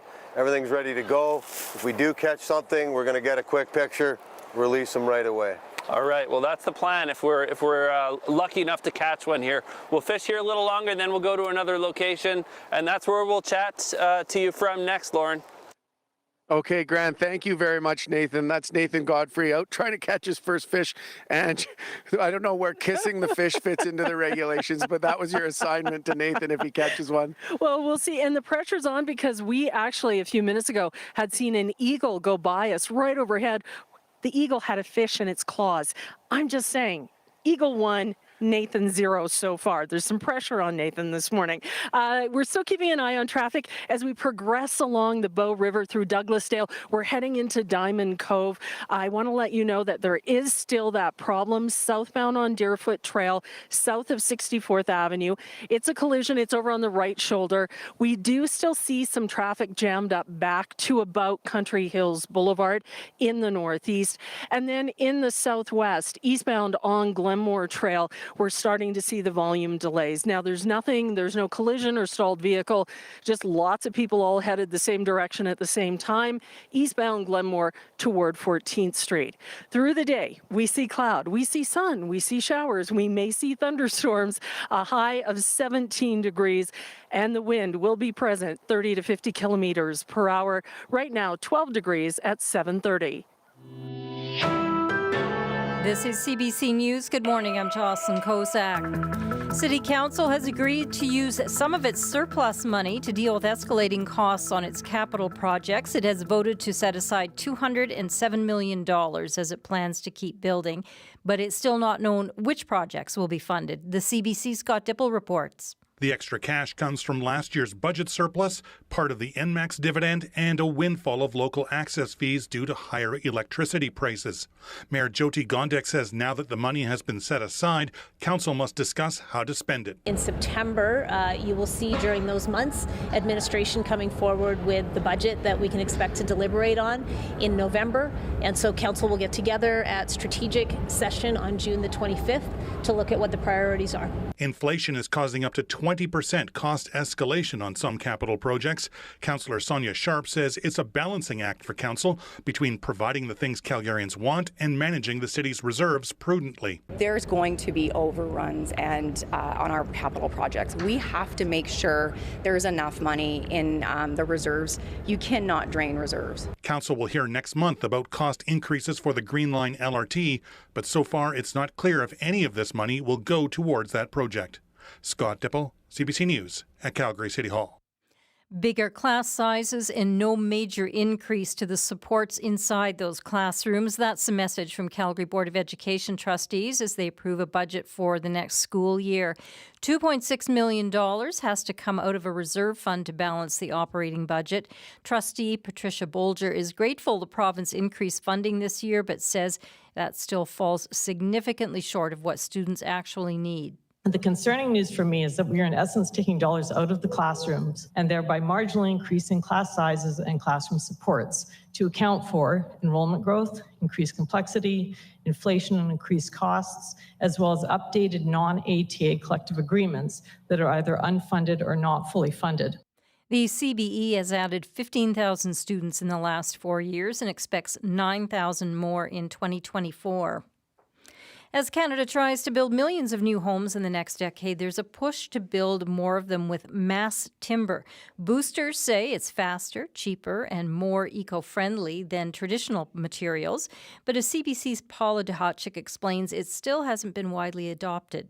Business is booming. Frank Gannon says that's why Western Arch Rib is building a new plant near Edmonton. The company makes glue-laminated timber, or glue-lam, a type of mass timber that can replace steel beams and columns. Gannon says timber is often faster to work with than steel or concrete. And Calgary architect Kevin Mullen says it's also more eco-friendly. From a carbon perspective, especially as we're moving more and more into accounting embodied carbon within our buildings, wood is generally the best choice. Mass timber still isn't very common, but interest is growing thanks to changes to the National Building Code allowing taller wood construction. Still, Scott Fash with Build Alberta says in this province, many builders are reluctant to switch. I think we're in this phase of exploration and not quite action. According to federal tracking, Alberta lags behind BC, Quebec, and Ontario when it comes to mass timber construction. Paula Duhacek, CBC News, Calgary. Albertans concerned about the possible placement of a new dam west of Calgary are meeting in Bearspaw tonight. The proposal would be the largest flood mitigation project for the Bow River and would build on protection from the Springbank Dry Reservoir for the city of Calgary. Jeremy Farkas is the CEO of the Glenbow Ranch Park Foundation. One option, unfortunately, would go straight through Glenbow Ranch and nearby Haskayne Park. So because the consultation to date has only been online, we've decided to step up and host our own meetings. We're thrilled that a couple government officials will also be attending to answer questions. He says there are other options that would provide more protection to areas outside of the City of Calgary limits, including the town of Cochrane. The City of Red Deer has launched a new online tool so residents can track whether the city is meeting its strategic goals. The goal of the Strategic Performance Dashboard is to share data directly with the public. Amara Heppels is a communications consultant with the City Council and says Council has identified 15 desired outcomes it hopes to achieve by 2026. We want to invite our public into municipal decision-making as much as possible, and by sharing open data with the public, our goal is to increase transparency. Heppel says much of the strategic plan data will be updated quarterly. And people in South Africa are voting today in an election that could change the political landscape there. World Report's going to have more on that story, Lauren, coming up at 8 o'clock. All right. Thank you very much, Jocelyn. And thanks very much for joining us here on the Calgary Eyeopener. We're standing up the banks from the Bow River talking about water this morning. It's Wednesday, May 29th. Happy to be with you. Good morning, Angela Knight. Good morning. We're just going to head into Diamond Cove and then make our way toward the Queensland Community Association. And it looks like we're going to see cloud through the day. We might see some showers later on, a thunderstorm's possible, a high of 17. Still 12 degrees at the airport. It's a little cooler here. We're sitting around 9 degrees this morning. For Banff, you're sitting at 5 degrees. Red Deer, 10 degrees this morning. In Lethbridge, you could get wet today too. Some showers are possible. You're sitting at 12 degrees. And Medicine Hat, some sunshine, 15 degrees this morning. Now we are looking, if you can see through the trees, we can see Deerfoot Trail, and that is right around Douglasdale 24th Street. Things are looking good southbound. Northbound, we're starting to see that jam up as people are approaching the Iverstrong Bridge. In the northeast, if you're southbound on Deerfoot, there's still that collision south of 64th Avenue. Crews have moved it over to the right shoulder, but there are still delays. If you see a problem, please call me, 403-521-1010. Thank you very much, Angela. Now, we are still within earshot of the Bow River, although it's competing for our audience with sounds of the Deerfoot. Now, we're marching into the community of Diamond Cove, and like many Calgary neighborhoods, it's tied directly to a river or a body of water. This is a city that has made its own lakes in places like Mahogany and Lake Bonavista. It's also a city that is actively trying to use less water. Jody Gondek is the mayor, and she joins us now on the path. Good morning to you. Good morning. How are you? I'm doing well. How are you? Pretty good, thanks. I appreciate you doing this. This is a little different than we usually do it. This is very cool. Yeah, no, it's good. So how has this rainy May we've had changed the city's plans for mandated water restrictions? Well, I would say the really good news is that the drought conditions that we were hoping would not be as severe are now starting to be a little bit more controlled. So Calgarians can rest easy that the moisture that we've seen has been good. However, we still need to make sure that we're being good stewards of the water. So we're still going to be looking at some conservation measures. What will those look like? We have the team reporting back to us as a council soon, and we'll find out what it is that we need to do. But we've been talking about this for a few years, and in the last few months, we've been talking to Calgarians about watching how much you are watering outside and how much you're consuming indoors as well. I think it's really just the idea of building habits to make us more aware of how much we need to protect our water source. We just talked to a Canada Research Chair in hydrologic modeling, but talking about the room for growth in the city is kind of sponsored by these ideas that we can all use less, and so we'll get to that. We also, in the digging around for this show, got into some of the city's intentions. There's a plan, an active plan in the city to reduce our water use all the way to 2033. Can you talk about that goal and where that is at? So when we launched that plan, we were basing it on a baseline from 2003, I believe, and the goal was by 2033 to reduce consumption significantly per capita. We actually achieved that goal a couple of years ago. So we're in a really good spot, and it just demonstrates that when Calgarians understand how important it is to practice conservation measures, they do it. And we're in a good spot. We're better than most other Canadian cities. Okay. Now, take us through Calgary's water licensing. We heard a bit earlier about sort of competition and how that system works. How much more capacity do we have to keep growing and to still have enough water for everyone? So we're in a really good spot, and the way that we monitor growth in our city when we have plans to extend communities or when we're doing redevelopment in established areas, we're always keeping an eye on what the water consumption could look like. So teams work very well together between the growth teams and the water teams, and we make sure that we're also very aware of what kind of deals we have in place with our partner municipalities, because we have to be working together. We're in a closed basin situation where no more licenses are available to us. So it is something that we watch quite carefully, and I have to say the teams really know their stuff. There's the matter of water supply and these licenses. There's also infrastructure. Like, what's the state of city infrastructure at the snapshot of it now and its ability to support these really ambitious population growth targets? Well, to your earlier question about per capita, we went about the process of improving infrastructure. We checked out where there was leaks and we improved the conditions of those pipes. We have looked at how we can do low flow toilets and things like that in many of our city facilities. And so we are continually trying to upgrade. When it comes to redevelopment and growth, we're making sure that established communities in particular are receiving the upgrades they need to their infrastructure to make sure everyone has clean drinking water and that the wastewater systems are also top notch. Okay. Now, this council declared a climate emergency when it was elected. How does water fit into that?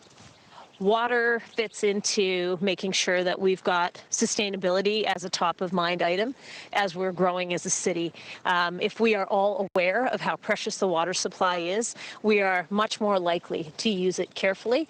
And I think sometimes you forget those things. You turn on your tap and everything's flowing. It's not a big deal. The toilets are working properly. Sometimes we don't understand what it means to live in a major metropolitan center that's located in a place that will see drought conditions from time to time. And I think it's just important to talk to Calgarians in plain language and explain why it's so important to make sure you're running your dishwasher when it's full, you're running your washing machine when it's full. So our job really is to make sure we're communicating well. Let's talk about lake communities. We mentioned, Calgarians love the water so much so that there are these communities built around man-made lakes. Are those filled with tap water? Well, there is a system by which we provide municipal water supply to a lot of these lake communities, and we have also had conversations with them about how we might use different supplies, how we may have to restrict when you can fill. So there's all kinds of options available to us, and we are looking at non-potable water options in some of the things that we do. I can tell you on our golf courses, we are using water that is not tap water, as you said. Right. It is recycled and reused. So, okay, what's the delivery system for and source for non-potable water? So a lot of times it's making sure that if there's runoff or any type of treatment that can be done, that we are using that type of a water supply. These are super technical questions that I know our water teams could answer, but I do know that what they have tried to do is make sure that any place that recycled water, let's call it that, is available, that we're using it. So when you're seeing planters being watered and trees being watered, if you've got the city trucks coming out, that water is reusable water.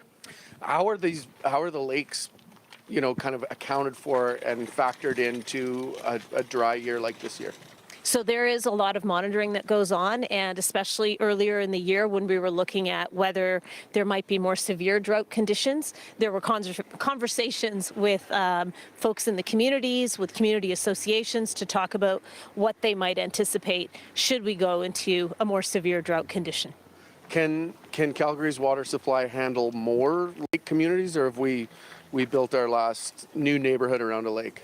You know what? It's a really good question, and it depends on the idea that's brought forward as well. So we've got a lot of developers in Calgary who are coming up with some pretty innovative solutions about what type of water features they might have in their community. So we remain open to understanding what it is that people want to do when they're designing communities, and water is definitely something that we keep a close eye on.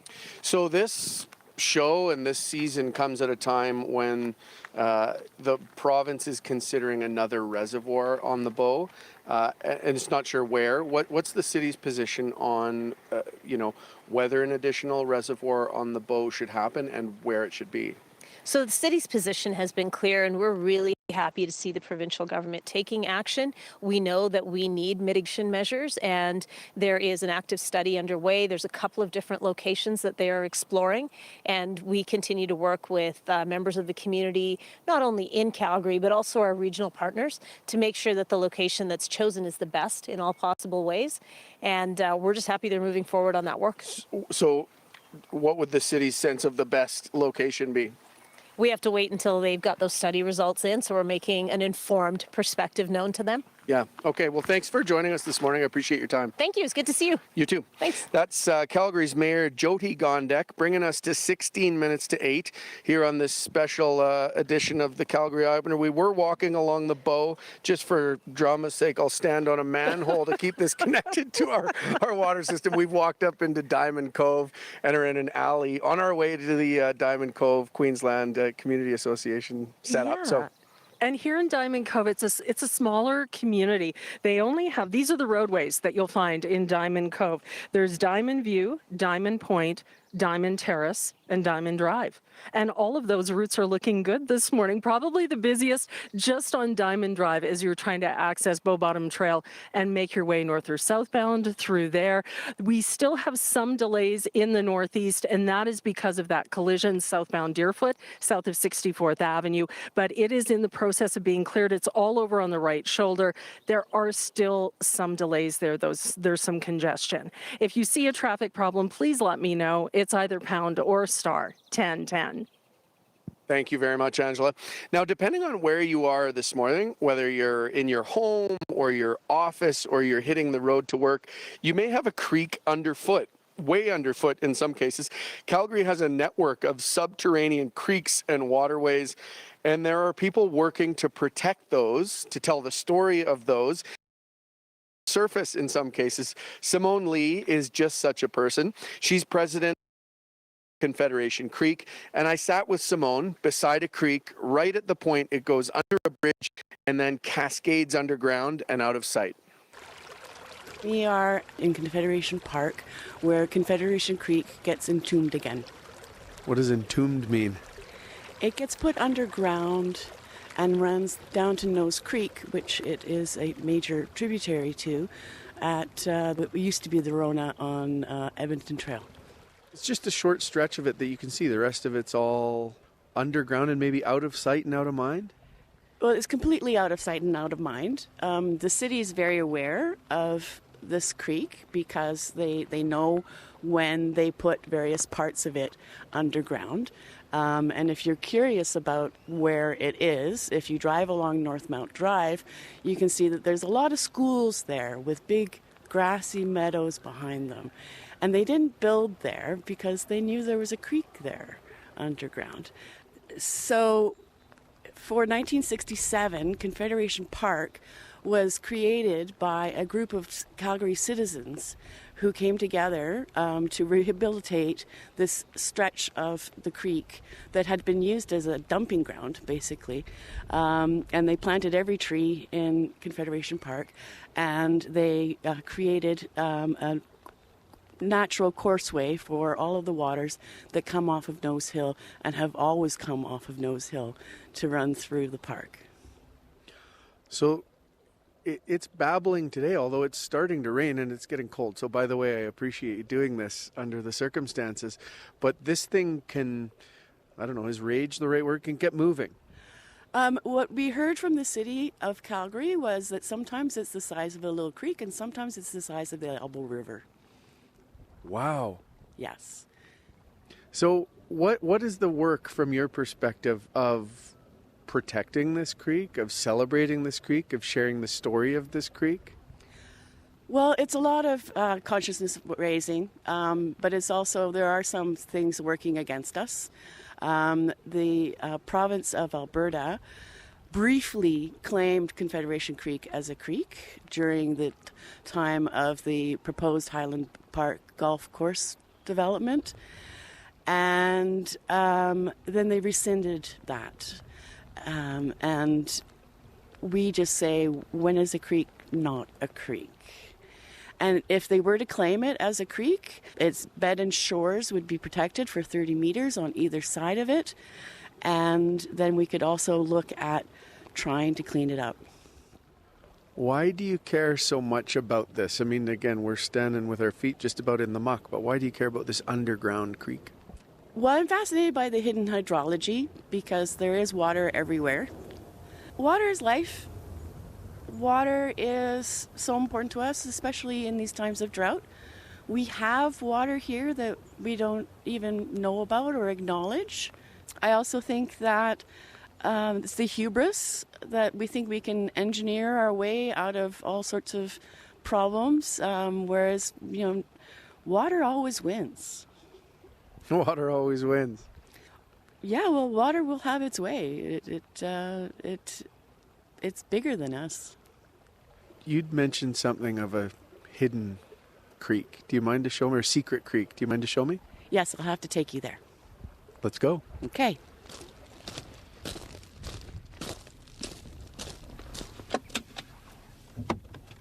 Okay, where are we to here?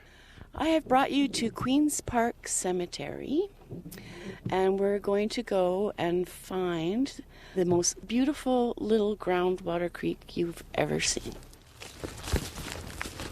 It's peaceful. It's peaceful and the rain has let up. You can hear the birds, but very little other city sounds. So we're descending into a ravine that's on the northern side of Queen's Park Cemetery.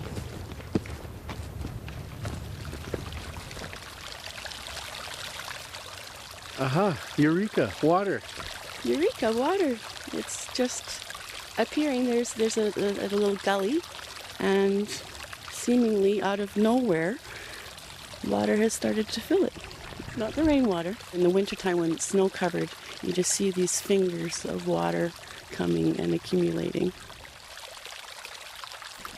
There's water flowing from Nose Hill that's coming pressed down through the centuries, and when it can find a break in the ground, it will come out. And it's important to us because people aren't aware of the fact that sometimes their houses are built on top of these creeks. And I understand, development has to happen, and that a lot of Calgarians just aren't cognizant of the fact that they are surrounded by water, and I think we can do better. One of the things we're hoping for Confederation Creek is to be able to bring it back to the surface in more places. And that would improve the quality of water that goes to Nose Creek that then goes to the bow. The other thing is that it would be beautiful. Thank you very much for bringing me here and telling me all this. I appreciate it. Thanks for your interest. That's Simone Lee, president of the Friends of Confederation Creek. We are 8 minutes to 8 here on this special walking show where we're talking about water. We're now walking through Diamond Cove on our way to the community center here. Our story producer, Nathan Godfrey, is out on the bow with rod and reel and a guide trying to catch his first fish. Nathan, how are you now? Hey, Lauren, we're doing really good. Mike finally got one on the line here just a few minutes ago, and it was a really nice fish. Oh, so Mike has caught a fish, but you're still in the hunt. You know what? We were talking a few minutes ago about, Eagle 1, Nathan 0. Now we're at Eagle 1, Mike 1, Nathan 0. But I've seen that it can be done. Mike's showing us how to do it. That's right. You know what? So this is good. You have proof that there are fish in the bow, and you have the tools and the guide. How are you going to get there?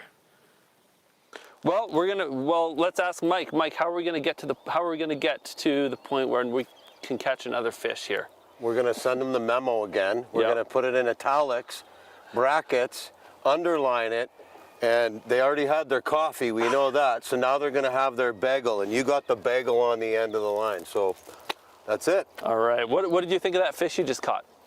Yeah, it's beautiful. Brown trout are gorgeous fish. They have nice blue halos on them, beautiful buttery yellow undersides to them, very elusive fish. Mostly eat at night, so catching a brown trout like that in the morning is just amazing. And you were saying that it does a sort of spinning motion. Yeah. You could tell right away that it was a brown trout. Yeah, it does what we call the gator roll, or like the death roll, where it's trying to roll to get away. That's how it spits the hook out. Rainbows, a lot of times they'll jump out. So when you hook a rainbow, you'll see it jumping and jumping. That's how they escape the hook. But browns, they'll do like the gator roll to try to get rid of that hook out of their mouths, right? So, yeah. So we've been fishing at one spot here near Policeman's Flats most of the morning. We just changed locations, and within a few minutes, you caught that brown trout. What do you think it was that made the difference? Is it the new location? Yeah, new location, knowledge of the river. So I always there's kind of a landmark here too, right? So that fence line is a nice little landmark. So when you're knowledgeable about the river, you kind of landmark certain places. So I suggested, hey, maybe we go down here. It's not too far away. All of a sudden, bam, we got a fish. So, bam, blessed. You did. Blessed. It was a nice thing to see. Mm-hmm. Well, we're gonna keep trying here. We got a bit more fishing ahead of us, and maybe who knows, I can catch my first fish up next. You're gonna get them. All right. Thanks, Mike. Nathan, I hear your confidence waning a little bit, Nathan. You got to pump it up, the positive vibrations. They got one. Believe in you, buddy. We believe one brown trout in the boat for for Mike Robertson. Nathan's still working on it. He's going to get there. I know it. I feel it. I think the confidence, I don't know, it's the vibrations. He's got a bagel on the line. He's going to catch a fish. He's got a bagel on the line. Yeah, Mike makes fishing very understandable. We appreciate that. We're 5 minutes to 8 here on the Eyeopener, and we're out and about walking around talking about water and fishing. Jocelyn Kozak is back in our studio and joins us now with headlines. Hi, Jocelyn. Hi. The Calgary Board of Education is pulling $2.6 million from its reserve fund to balance its operating budget. The CBE has added 15,000 students in the last 4 years and expects another 9,000 this year. I'll be back after World Report. Thank you very much, Jocelyn.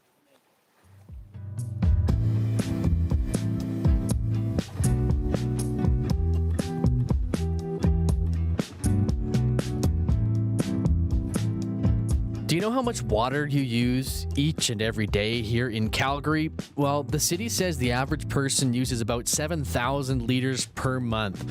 If you divide that by 30, you get 233 liters in a day. Now that includes watering a lawn, and according to the city, soaking the grass can use up to 950 liters of water in one day. So you can see why all that Kentucky bluegrass usually receives a glare or two in a time when water is low. A bit of good news, though, is that technology helps people use less and less. A low-flow toilet will use about 30 liters per day in the average home, while older models are up to 100. And keeping your shower to 5 minutes takes up about 60 liters of water with the run-of-the-mill shower heads, while a low-flow one uses about 40. In fact, the bathroom of a house is the room that uses the most water, more than any other rooms combined. This is the Calgary Eyeopener on CBC Radio 1, a special walking show program all about water. If you miss it, you can catch the program in its entirety on the CBC Listen app. And of course, we're also streaming this on the CBC Alberta YouTube page if you'd like to see what it looks like. And all of that is available live and also after the show.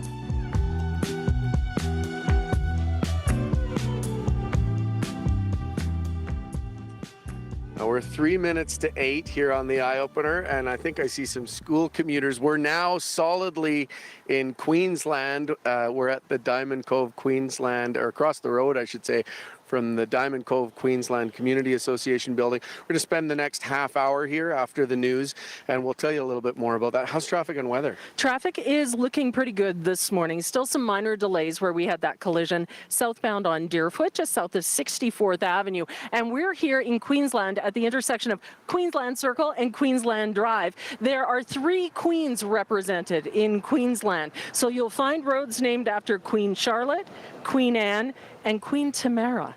We just passed Queen Tamara Place. So there you have it. Pop quiz later for maybe some swag if you know some of those answers.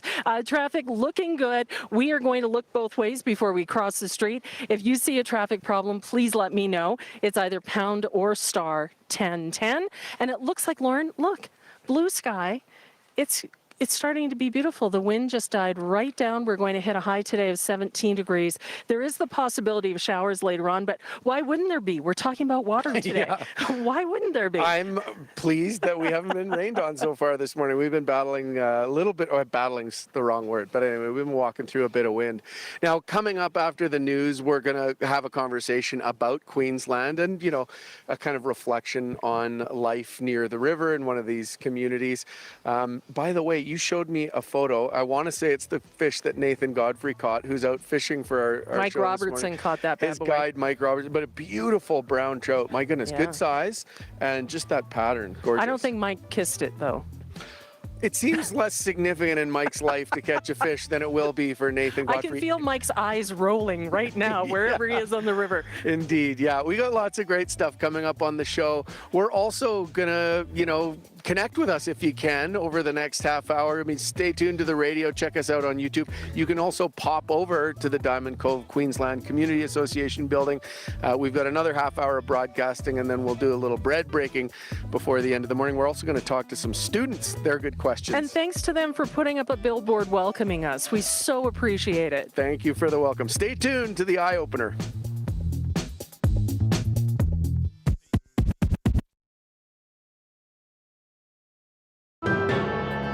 This is World Report.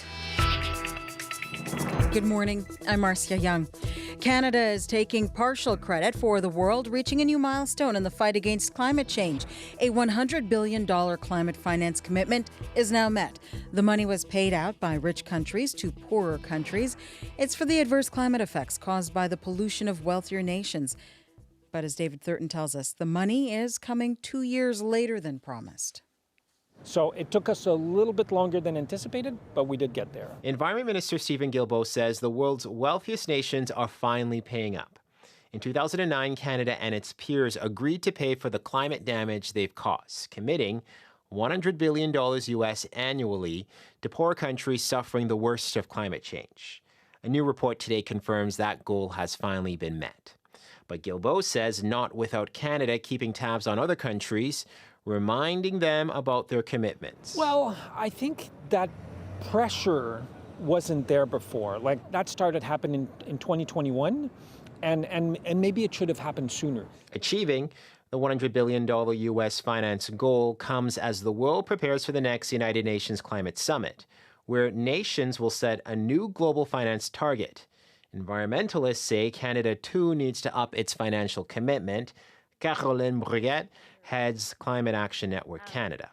Canada's next climate finance commitment will be one of its most important legacies when it comes to rebuilding trust and its relationship with the global south. Bruyette and others are calling on Canada to triple its previous commitment, increasing its multi-year contribution from $5 billion to $15 billion. David Thurton, CBC News, Ottawa. Donald Trump's hush money trial is entering a critical stage. This hour, the judge is giving his final instructions to the jury. After that, the 12 members begin the deliberations that will decide the fate of the former U.S. president. The CBC's Katie Simpson is outside the court in New York. And Katie, what are we expecting today? It's the big waiting game. It is now about to begin. The judge will instruct the jury on essentially the parameters and the rules of the deliberation process. It comes after a marathon session for closing arguments from 9:30 a.m. until about 8 p.m. yesterday. The defense closed by telling jurors that Donald Trump committed no crime and tried to undermine the testimony of the prosecution's star witness, Michael Cohen. Prosecutors ended by saying Trump orchestrated a conspiracy and a cover-up to hide these hush money payments from voters so it wouldn't hurt his 2016 election campaign. It's now going to be up to jurors who will decide Trump's fate, whether he's guilty, not guilty, or whether there's some kind of mistrial with a hung jury. Katie, you have been following this story from the courthouse. What's it been like outside the building? Well, there certainly is a little bit of a circus-like atmosphere. Most days there's a small group of protesters. And so I spent some time chatting with these folks. And really, you learn it's a mix of people who are supporters for Trump. There are critics there as well. I asked for their perception of the case, watching up close. What do you think about how the defense has done in this case? The defense has done great, and the prosecution hasn't proven anything, so he should be acquitted. He's going to get off no matter what. And even if he's convicted, it doesn't mean that he's going to jail. Because no sitting president or former president has ever went to prison. I don't know how they cannot convict him, but you never know. Trump supporters predict he'll get a bump in the polls no matter which way this verdict goes. A sympathy boost because his base believes his claim without evidence that this trial is unfair, or it could be a victory boost if he's acquitted. Thank you, Katie. Thanks. The CBC's Katie Simpson in New York. Harvey Weinstein is also expected in the same Manhattan courthouse today. The former Hollywood producer is facing a retrial of his 2020 landmark rape case. The conviction was overturned earlier this year. The court hearing today will address various legal issues related to the upcoming retrial. It is tentatively scheduled to begin sometime after Labor Day in the U.S. Reuters is reporting Israeli tanks are deep in the city of Rafah once again, ignoring an order from the International Court of Justice to pull out of the city. The Hamas-run health ministry says several people have been injured by Israeli attacks this morning. It also says some aid stockpiles were set on fire. Now the ministry is calling for medical teams and field hospitals to be set up in Rafah and northern Gaza, and it wants more fuel and medical aid to be allowed into the region. But the border at Rafah is closed, and the U.S.-built pier that was built to bring aid into northern Gaza has been damaged. The Pentagon says the pier will be out of service for at least a week while repairs are made. The party of Nelson Mandela faces its biggest electoral challenge since the end of apartheid in South Africa. More than 27 million people are eligible to vote in today's election. The outcome could see the ruling African National Congress lose its majority for the first time in 30 years. Our senior international correspondent, Margaret Evans, reports. Lineups formed outside polling stations from Cape Town to Durban even before dawn. Many people eager to cast ballots in an election analysts say could deliver a serious wake-up call to the African National Congress, forcing the ANC to look for coalition partners to stay in power for the first time. All indications are that it's going to drop below 50%. Political analyst Ongama Mtinka says that's in part due to those born after the struggle to end apartheid, a generation that's now come of age. Because many of them feel they have been labeled born free when in fact their lived realities are to the contrary. A third of South Africans are jobless. Poverty, crime and corruption are rife, and the country is plagued by rolling blackouts. Joshua Daniels is a first-time voter in Cape Town. I'm excited, and I hope to see something different in the future. So does Nosipo Mkeze in Durban. We are young and there's no job for youth. we have degrees, we're not getting a job. There's no difference. But the political landscape is a fractured one when it comes to alternatives, making it hard to predict what a coalition government would look like if the ANC does hemorrhage votes. What is clear is that its ability to rely on its anti-apartheid credentials from the past to sweep present failings under the rug is no longer a given. Margaret Evans, CBC News, London. Colombia's Congress has voted to ban bullfights. The tradition is centuries old in the South American country, but it has become increasingly controversial as views change about animal welfare. The bill approved by Colombia's Congress calls for fights to be phased out over the next 3 years. The tradition will be illegal by the start of 2028. Colombia's president still needs to sign the bill. Northern India is experiencing scorching heat. Officials say one part of Rajasthan hit 50 degrees Celsius yesterday, and today Delhi hit a record-breaking 52.3 degrees. It is a major problem in classrooms. Teachers are fanning students. Some of them fainted from the heat and dehydration. The heat wave is expected to persist for the next few days. Canada needs to build millions of new homes in the next decade, and there is a push to do that with mass timber. The industry says it's faster, cheaper, and more eco-friendly than more traditional materials. But as CBC's Paula Duhatschek tells us, there are hurdles to overcome. The demand is extremely high for mass timber now. Frank Gannon with the manufacturer Western Arch Rib says that's why the company is building a new 150,000 square foot facility near Edmonton. We are filling capacity slots about 10 months out from today. So yes, the phone's ringing off the hook. Mass timber products are columns, beams, and panels made of layers of wood that can replace concrete and steel. Right now, mass timber makes up less than 2% of building construction, but interest is growing thanks to new building codes that allow taller wood construction. Structural engineer Robert Malchik likes it because it's faster to build with. For example, our building on 5 here at Ontario and 5th in Vancouver was erected in 12 days. Rick Jeffrey with the Canadian Wood Council says it's also more sustainable than traditional building materials. Wood is the lowest carbon building material available. Still, some experts like Timothy Searchinger at Princeton University say if we want to protect the environment, we shouldn't be cutting down more trees. The most valuable thing we can do with forests is to leave them standing and growing. Jeffrey says Canadian wood comes from forests that are managed sustainably, and with Canada in the midst of a housing crisis, he says building with mass timber will mean building homes faster. Paula Duhatschek, CBC News, Calgary. That is World Report. I'm Marcia Young.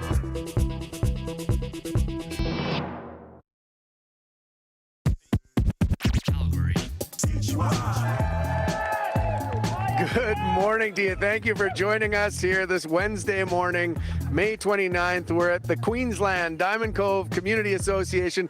We're out in the parking lot. We've done our walk and now we're hanging out.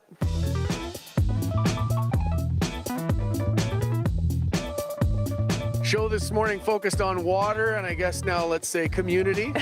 And how that water can be used to make coffee. Yes, indeed. For us this morning, which I was very happy to find when we arrived here. We're at 649 Queensland Drive in the southeast. So if you're in the neighborhood or close by, pop by because we've got breakfast and coffee this morning. Some cloud cover as well. 17 is our high for today.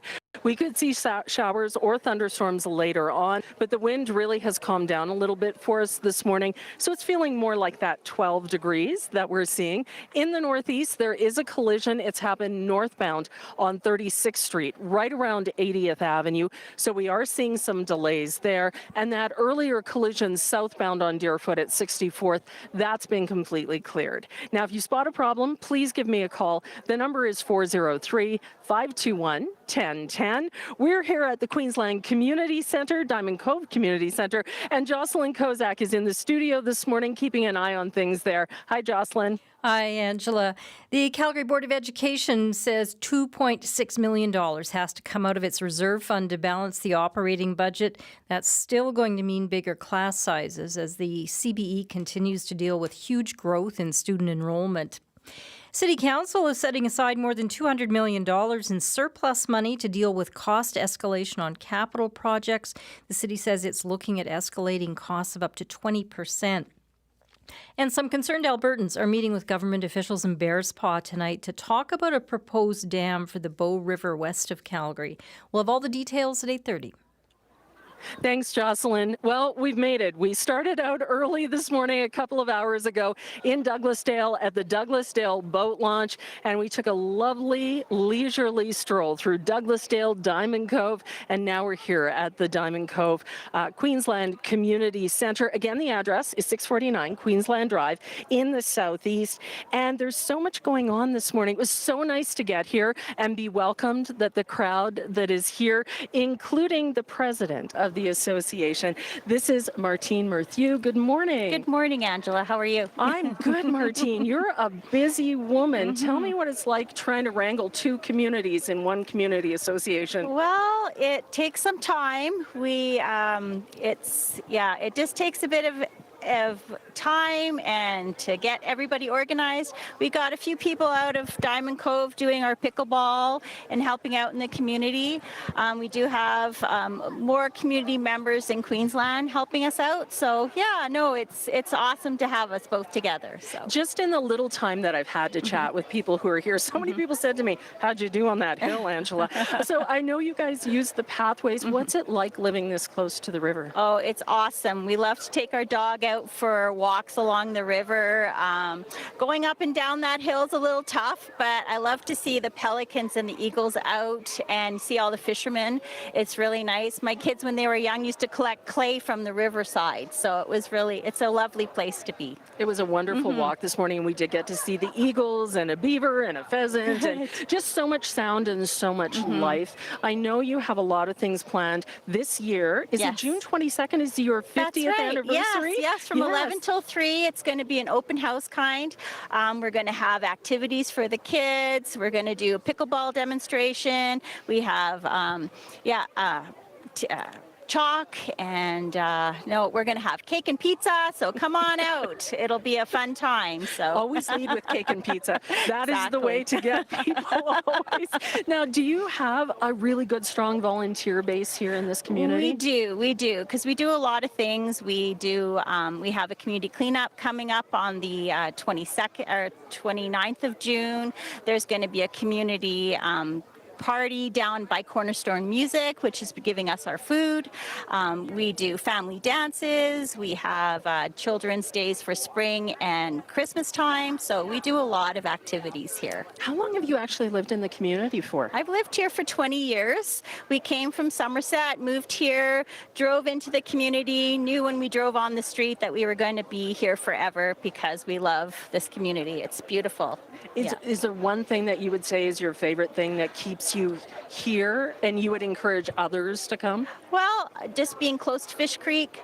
The community people are friendly. We have awesome bus service, schools. We're very blessed being in this community. Yeah. Well, we are certainly blessed that you've welcomed us here today. Thank you so much for the big welcome, and good luck with your 50th anniversary celebrations. Appreciate it. May the sun shine. Yes. Not too hard. No.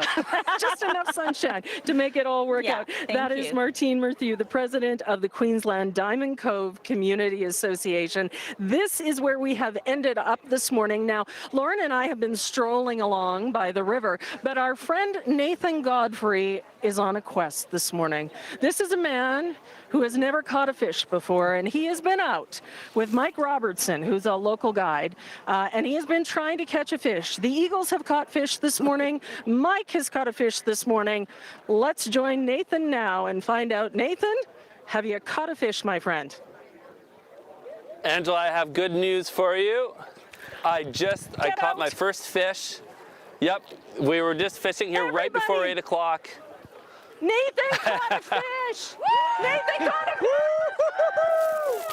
a fish! We are very excited, Nathan. Did you kiss the fish? You know what? It's about a 3-pound rainbow trout. And when I was trying to get a grip on it, we had it in the net for a little bit in the river. And when I was trying to get a grip on it to give it a kiss, it leapt out of my hands. Those things are strong and slippery. Are you telling me your fish got away, Nathan? Well, no, I caught it. I reeled it in. It was a bit of a battle. It leapt out of the water while it was on the line, and we got it over to the boat and we looked at it for a while and appreciated it. But when it was time to get a grip on it and hold it there, it escaped indeed. But that's okay. We got pictures. We got footage. Can you take us to that moment when it struck and you knew you had a fish on the line, Nathan? Is that electric or what? You know what? It had a different feel than when I snag, which I've snagged a lot, and then there's a feeling that you get when the hook and the lure are dragging in the water. But it felt like something was alive on there. But it was Mike Robertson here, who's so attuned to fish and so attuned to fishing, and he had the reaction time even quicker than me and said, "You got something." So yeah, I'm here with Mike actually, and Mike is the owner-operator of Bow River Blog Guided Fishing Tours. Mike, how did I do on that first fish ever? You did great, Nathan. It's like sometimes people come out here and all they think about is, catching fish. And we're having fun, we're talking, we're laughing, we're joking, and all of a sudden, boom. So positive vibes, I always think, that's a good sign. We got fish because we got lots of positive vibes. I'm thrilled. You caught a fish, I caught a fish, which is great. It's the goal, right? But even if you don't catch a fish, to spend time on the river like we've been doing this morning is amazing. Yeah, it's beautiful. Well, thanks very much, Mike. Dream come true this morning. Love it. Thank you, Nathan. All right, guys. Lauren, Angela. Thank you, Nathan. We are so excited for you. I never doubted that you would catch a fish. I knew it was going to happen. I heard the confidence wane, and I wondered about those good vibes, but Mike summed it up there. No, you gotta 100%. believe. I knew it. Just as I know we are going to see some showers later on, maybe a thunderstorm, a high today of 17 degrees, and the wind will pick up once again this afternoon. We're getting a bit of a break from it right now, but 30 to 50 K through the afternoon. This morning, we're sitting around 12 degrees. We are starting to see the blue sky win out over some of the cloud cover. We still have a collision in the northeast. This is northbound on 36th Street, right around 80th Avenue. So there are some delays there. And then we just have the usual volume delays across the city this morning. A reminder that downtown 5th Avenue at 2nd Street, they've been doing a lot of the work around the Green Line, getting ready for the Green Line.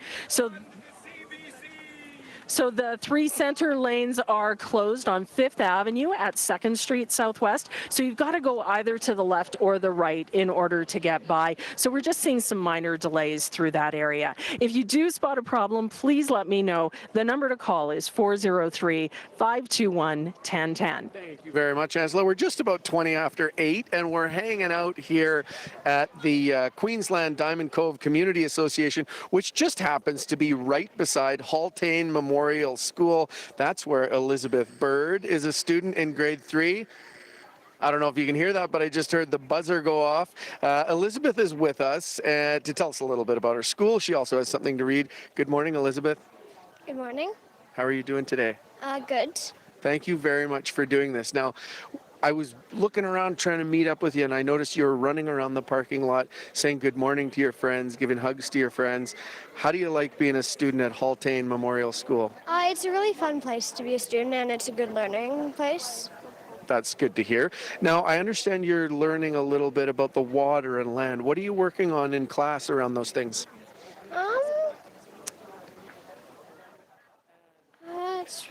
I don't really know. Yeah, no, that's okay. Now, where is your favorite place to be near the water? Definitely down in Fish Creek. I wrote a poem called Down in Fish Creek that I'd like to read. When we were walking here this morning, we walked through just a little corner of Fish Creek Park. It's so beautiful. Yeah, it's a really nice place to be and to calm down and everything. Now, I understand you have something to read for us. Before you read it, can you tell us what's about to happen, what this is? This is a poem I wrote in a sit spot that I did during when it was fall down in Fish Creek. This is a small poem I wrote. Okay, fantastic. Well, why don't you take it away and read it for us? Down in Fish Creek. Happy ducks flash, loud birds chirp, dead grass waves as a worm crawls in the dirt. Sunlight glows as coyotes rest, the fast wind blows as a beautiful bird creates a nest. Down in Fish Creek. Leaves crumble, water shines, trees are preparing for winter, and their branches look like dead vines. Down in Fish Creek. Water gushes, branches sway, wind rushes every single day. Down in Fish Creek. A quiet and curious student observed it all. Written by Elizabeth Bird. That is just beautiful. And so you find a little bit of quiet as you observe those things down in Fish Creek. Yes, and I just find it as a really nice, calming place to be, and just a place where I feel connected to the earth and the water. And we are learning about Na'a, which is technically the earth is in a human, and we learned that the water represents her blood. For humans need, like, blood is the flow of life in a human's body, and water is the flow of life in Na'a. Aha. Thank you very much for that. And thank you very much for sharing your poem with us. I really appreciate it. Of course. Now that buzzer keeps going off. Does that mean you have to go? Yes. Okay, we'll let you go. Thanks again, Elizabeth. Really appreciate you. Goodbye. That was Elizabeth Bird, a grade 3 student at Haltane Memorial School here in Queensland. Just a fantastic job sharing her writing. Angela Knight is with us. Hi, Ange. I loved hearing that this morning. And while you were chatting with the kids, I saw a familiar face in the crowd. She was busy getting breakfast together. This is Sylvia Johnston. She is the owner of Cornerstone Music Cafe, which is just a stone's throw from us, from the community center here on the other side of Canyon Meadows Drive. Good morning. Good morning. I want to thank you, first of all, because your cafe is in Deer Ridge, so you crossed Canyon Meadows to bring us breakfast. It was quite a jaunt this morning to get here. I had to leave at like 4 in the morning. The traffic was okay, though, for crossing. It was good. And what have you made for breakfast this morning? Everybody seems so happy. Oh, they are happy, of course. We have a Mediterranean egg wrap and some egg bites and some vegan breakfast cookies, and obviously coffee.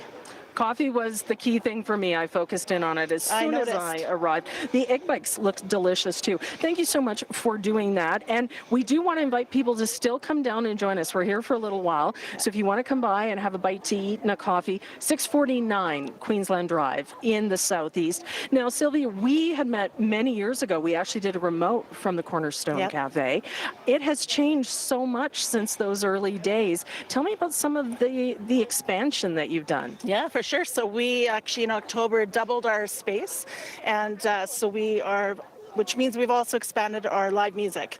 So we're trying to have a music venue in the south, and we're pretty excited about it. And you book a lot of young up-and-coming musicians. Absolutely, we do. Yeah. And are you finding there's really strong response from the community to come in and have a venue like yours? Yeah, absolutely, there is. Everyone's looking to support local, obviously, being a music studio and teaching music lessons, we want everyone to have an opportunity to have music in their life, whether you're listening or learning or playing or performing. Whatever it means for you. Yeah. And I mean, your background is music before you got into the whole cafe thing, Well, right? sort of. Like my husband is the musician. He's a full-time drummer. My music side is that all my family are musicians, so I just grew up in a Métis family that likes to sing and play music. And now you're doing it for a living and making it possible for others to do it as well. Absolutely. Yeah. Excellent. Well, thank you so much. Give a shout out. Give us your address at the Cornerstone. Oh, yes, of course. It's Unit 139149 Deer Ridge Drive Southeast, Cornerstone Music Cafe. Perfect. Thank you, Sylvia. Thanks So for good having to us. see you again. Thank you so much. That's Sylvia Johnston, the owner of the Cornerstone Cafe.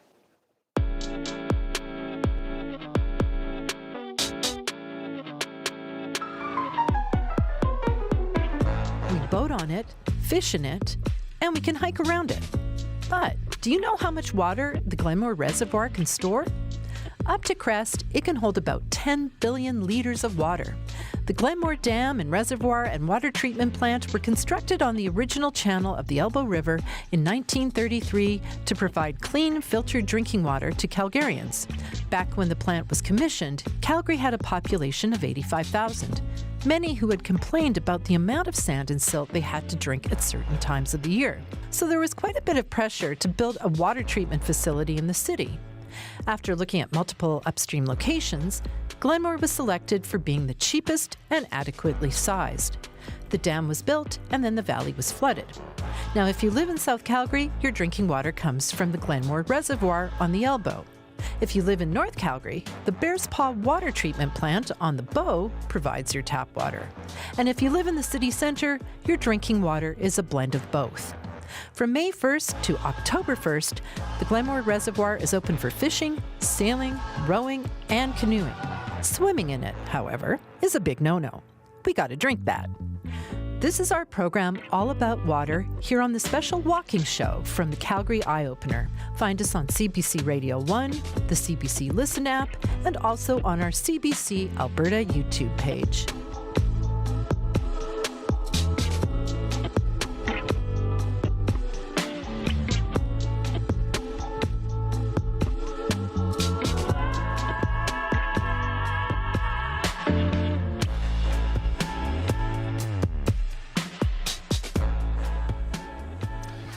Now, this special eye-opener walking show has decidedly become a standing around show, which is a welcome change, I'd say. Actually, it ends the way all our shows end, with us standing around still drinking coffee at some point. But it has been such a spectacular morning, and we want to thank everyone who has been a part of the show, all of our guests, but also our fabulous camera person, James, who walked backwards through most of it. His step counter's at like negative 8,000 right now because he's been going backwards. True. And then Todd is with us this morning as well, making sure that technically everything is happening as it should. And then with Nathan, we've got an amazing crew covering everything in the drones, you name it. It's a full-scale production today. That's right. Our story producer, Nathan Godfrey, was out fishing and caught the first fish of his life, guided by Mike Robertson.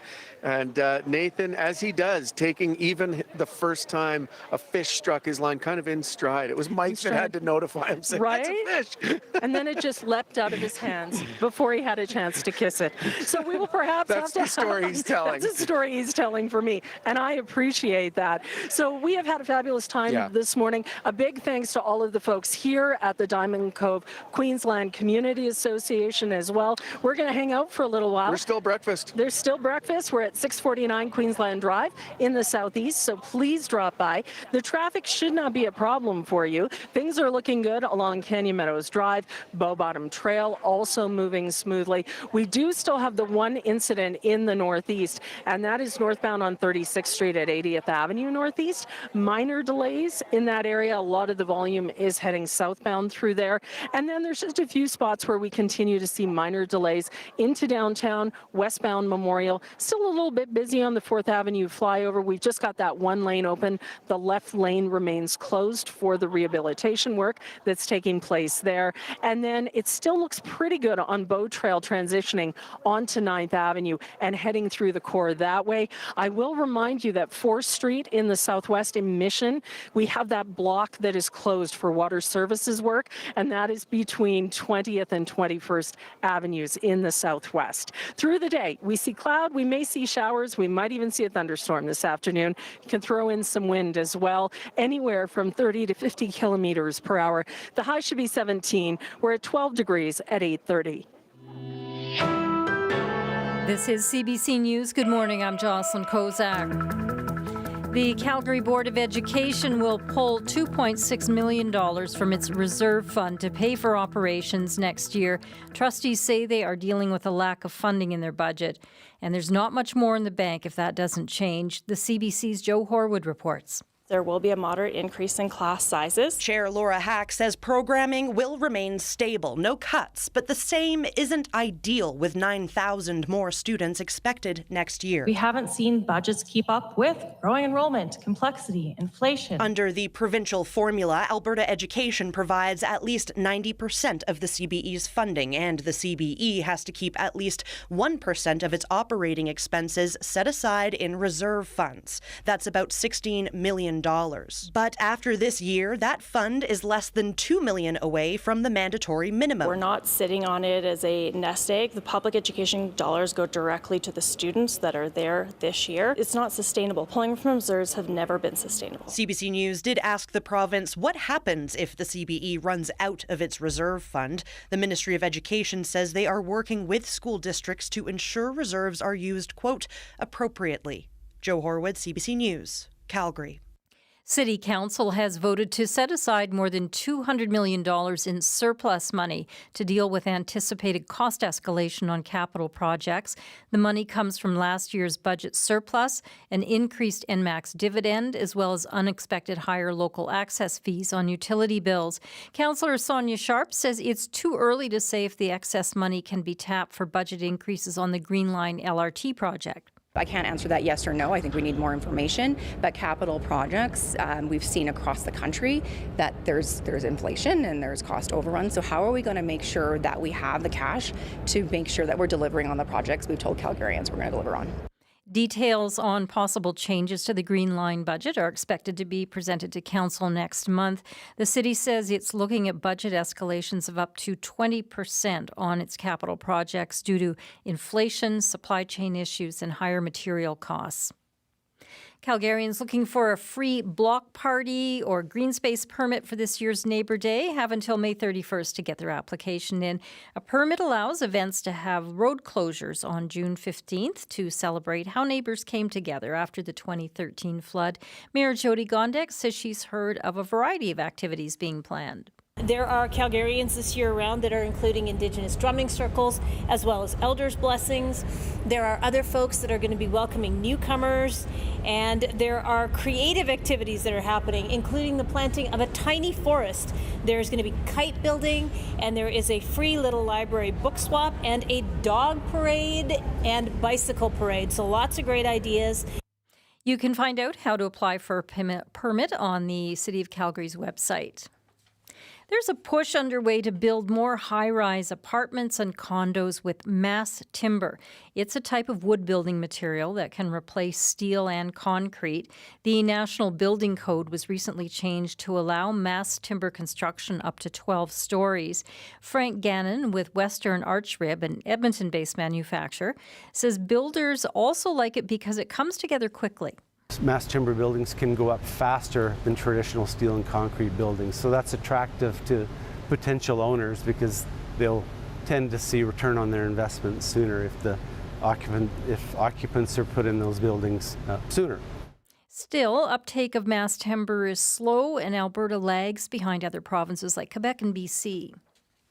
A new dairy facility is under construction in central Alberta. It's aimed at streamlining milk processing to help local farmers cut costs. Madeline Smith reports.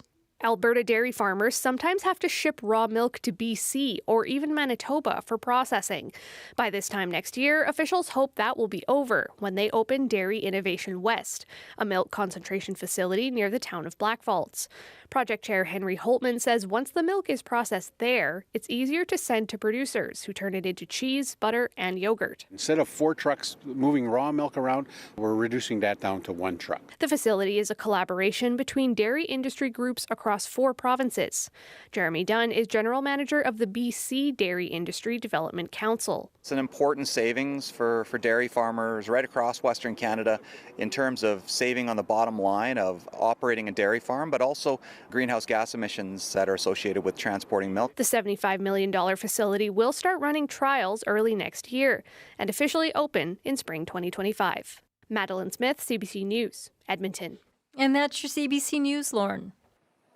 Thank you very much, Jocelyn, and thank you very much to students grades 4 and 5 from Haltane Memorial School. Good morning! Come on!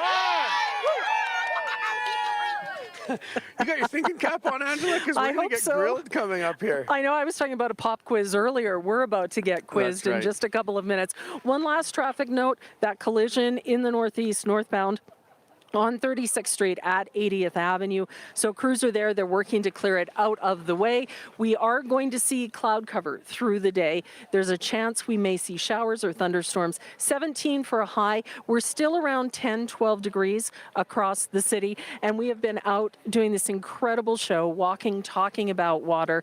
We want to thank as well the person who planned it, helped us execute it. I call him the big dog. Our senior producer, Josh Paget, Tracy Jesse Johnson, our executive producer, is out with us. And of course, we couldn't do it without our incredible communications team, Will and Bryn and Ishita, all out with us this morning. Yeah, thanks to everybody that contributed to the show. Thinking of our story producers, Nathan Godfrey taking one for the team and fishing all morning. Well done, Nathan. But it's a tough job. There were others behind the scenes as well. And just people that come on and share their stories. Thinking about Elizabeth Bird, third grader from Haltane Memorial School, who wrote a poem about how much she loves Fish Creek, how she finds peace there. So, yeah, very good. And fun to walk with you. Thank you. It was a great walk. This was your first official outside walking show. So you did so well. I really enjoyed it. Yeah, so thanks to the whole team. Thanks to you. And thank you very much for listening. We will be back tomorrow, and we'll talk to you then from our studio. C'est la vie. Have a great day out there. Woo!